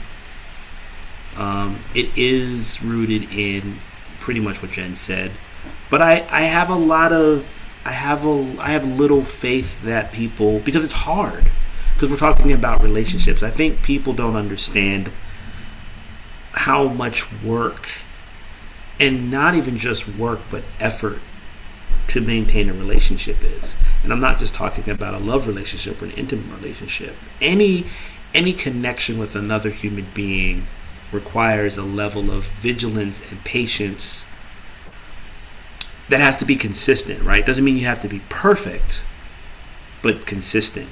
And I think that's just hard to do with a lot of people for most of us.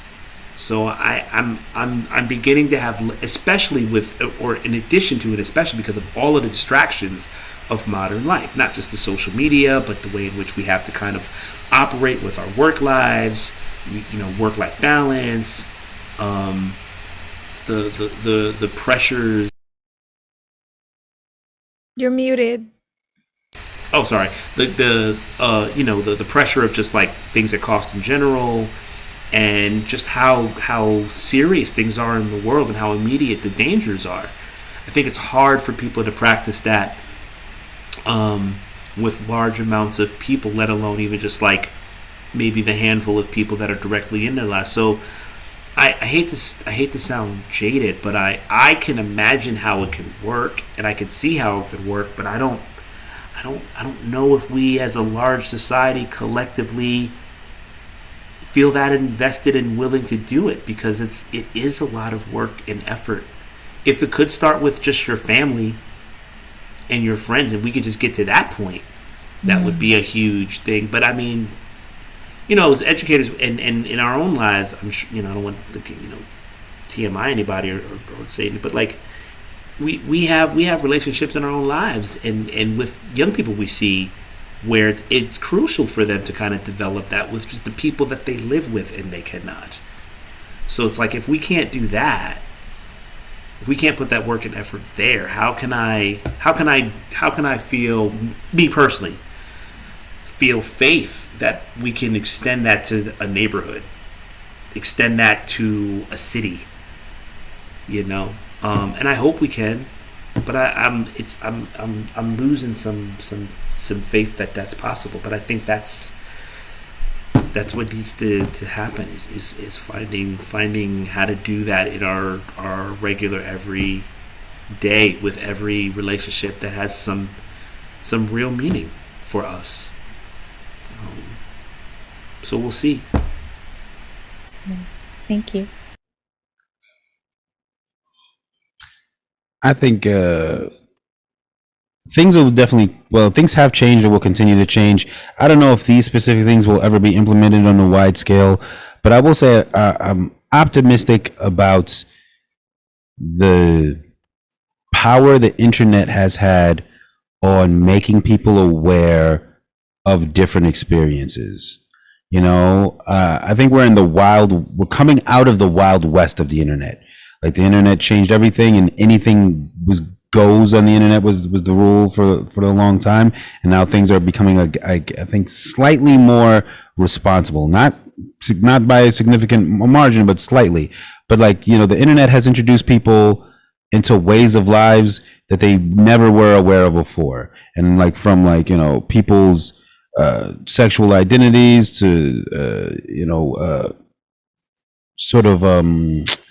personality disorders, there's so many more people are aware that these things even exist, that I think it has to have some benefit on communication. It has to a certain degree. I think the young people are more sensitive to each other than any generation that's ever come before us. Young people are so hip. The youngins are so hip to each other's emotions and each other's feelings and what they're going through, and being triggered and being bullied and being all of this stuff. In my generation, you might have known you were getting bullied, but that's where it stopped. You know what I'm saying? It's I identify, hey, I'm getting bullied. It's hey, tough luck, kid. You know what I'm saying? It's part of growing up. Now it's the things that were taught to us that are just part of growing up are things to have concern about. You look at great example. You look at Naomi Osaka pulling out of competition, right? That would have been unheard of in the 90s. And if it would have happened, the story would have been whatever the media wanted the story to be. It would have been that they weren't strong enough, that they were weak, that they didn't have the competitive spirit. You know what I'm saying? In the 90s, we were sold on the idea of Michael Jordan played a playoff basketball game while completely sick with the flu. And that is something to be proud of, instead of being like, hey guys, I'm sick with the flu. I'm gonna prioritize myself and my health over this basketball game. And I think like this is a huge shift in people's perspective on things, and I think it's hard for people coming from our generation to kind of see it as a net positive, and maybe it's not up for us to judge, because even when I heard about like Naomi Osaka pulling out of the thing, I was like, damn girl, you need to suck it up, go in there and win that championship. But now I'm like, well, maybe it is valuable. Maybe it is right to prioritize yourself.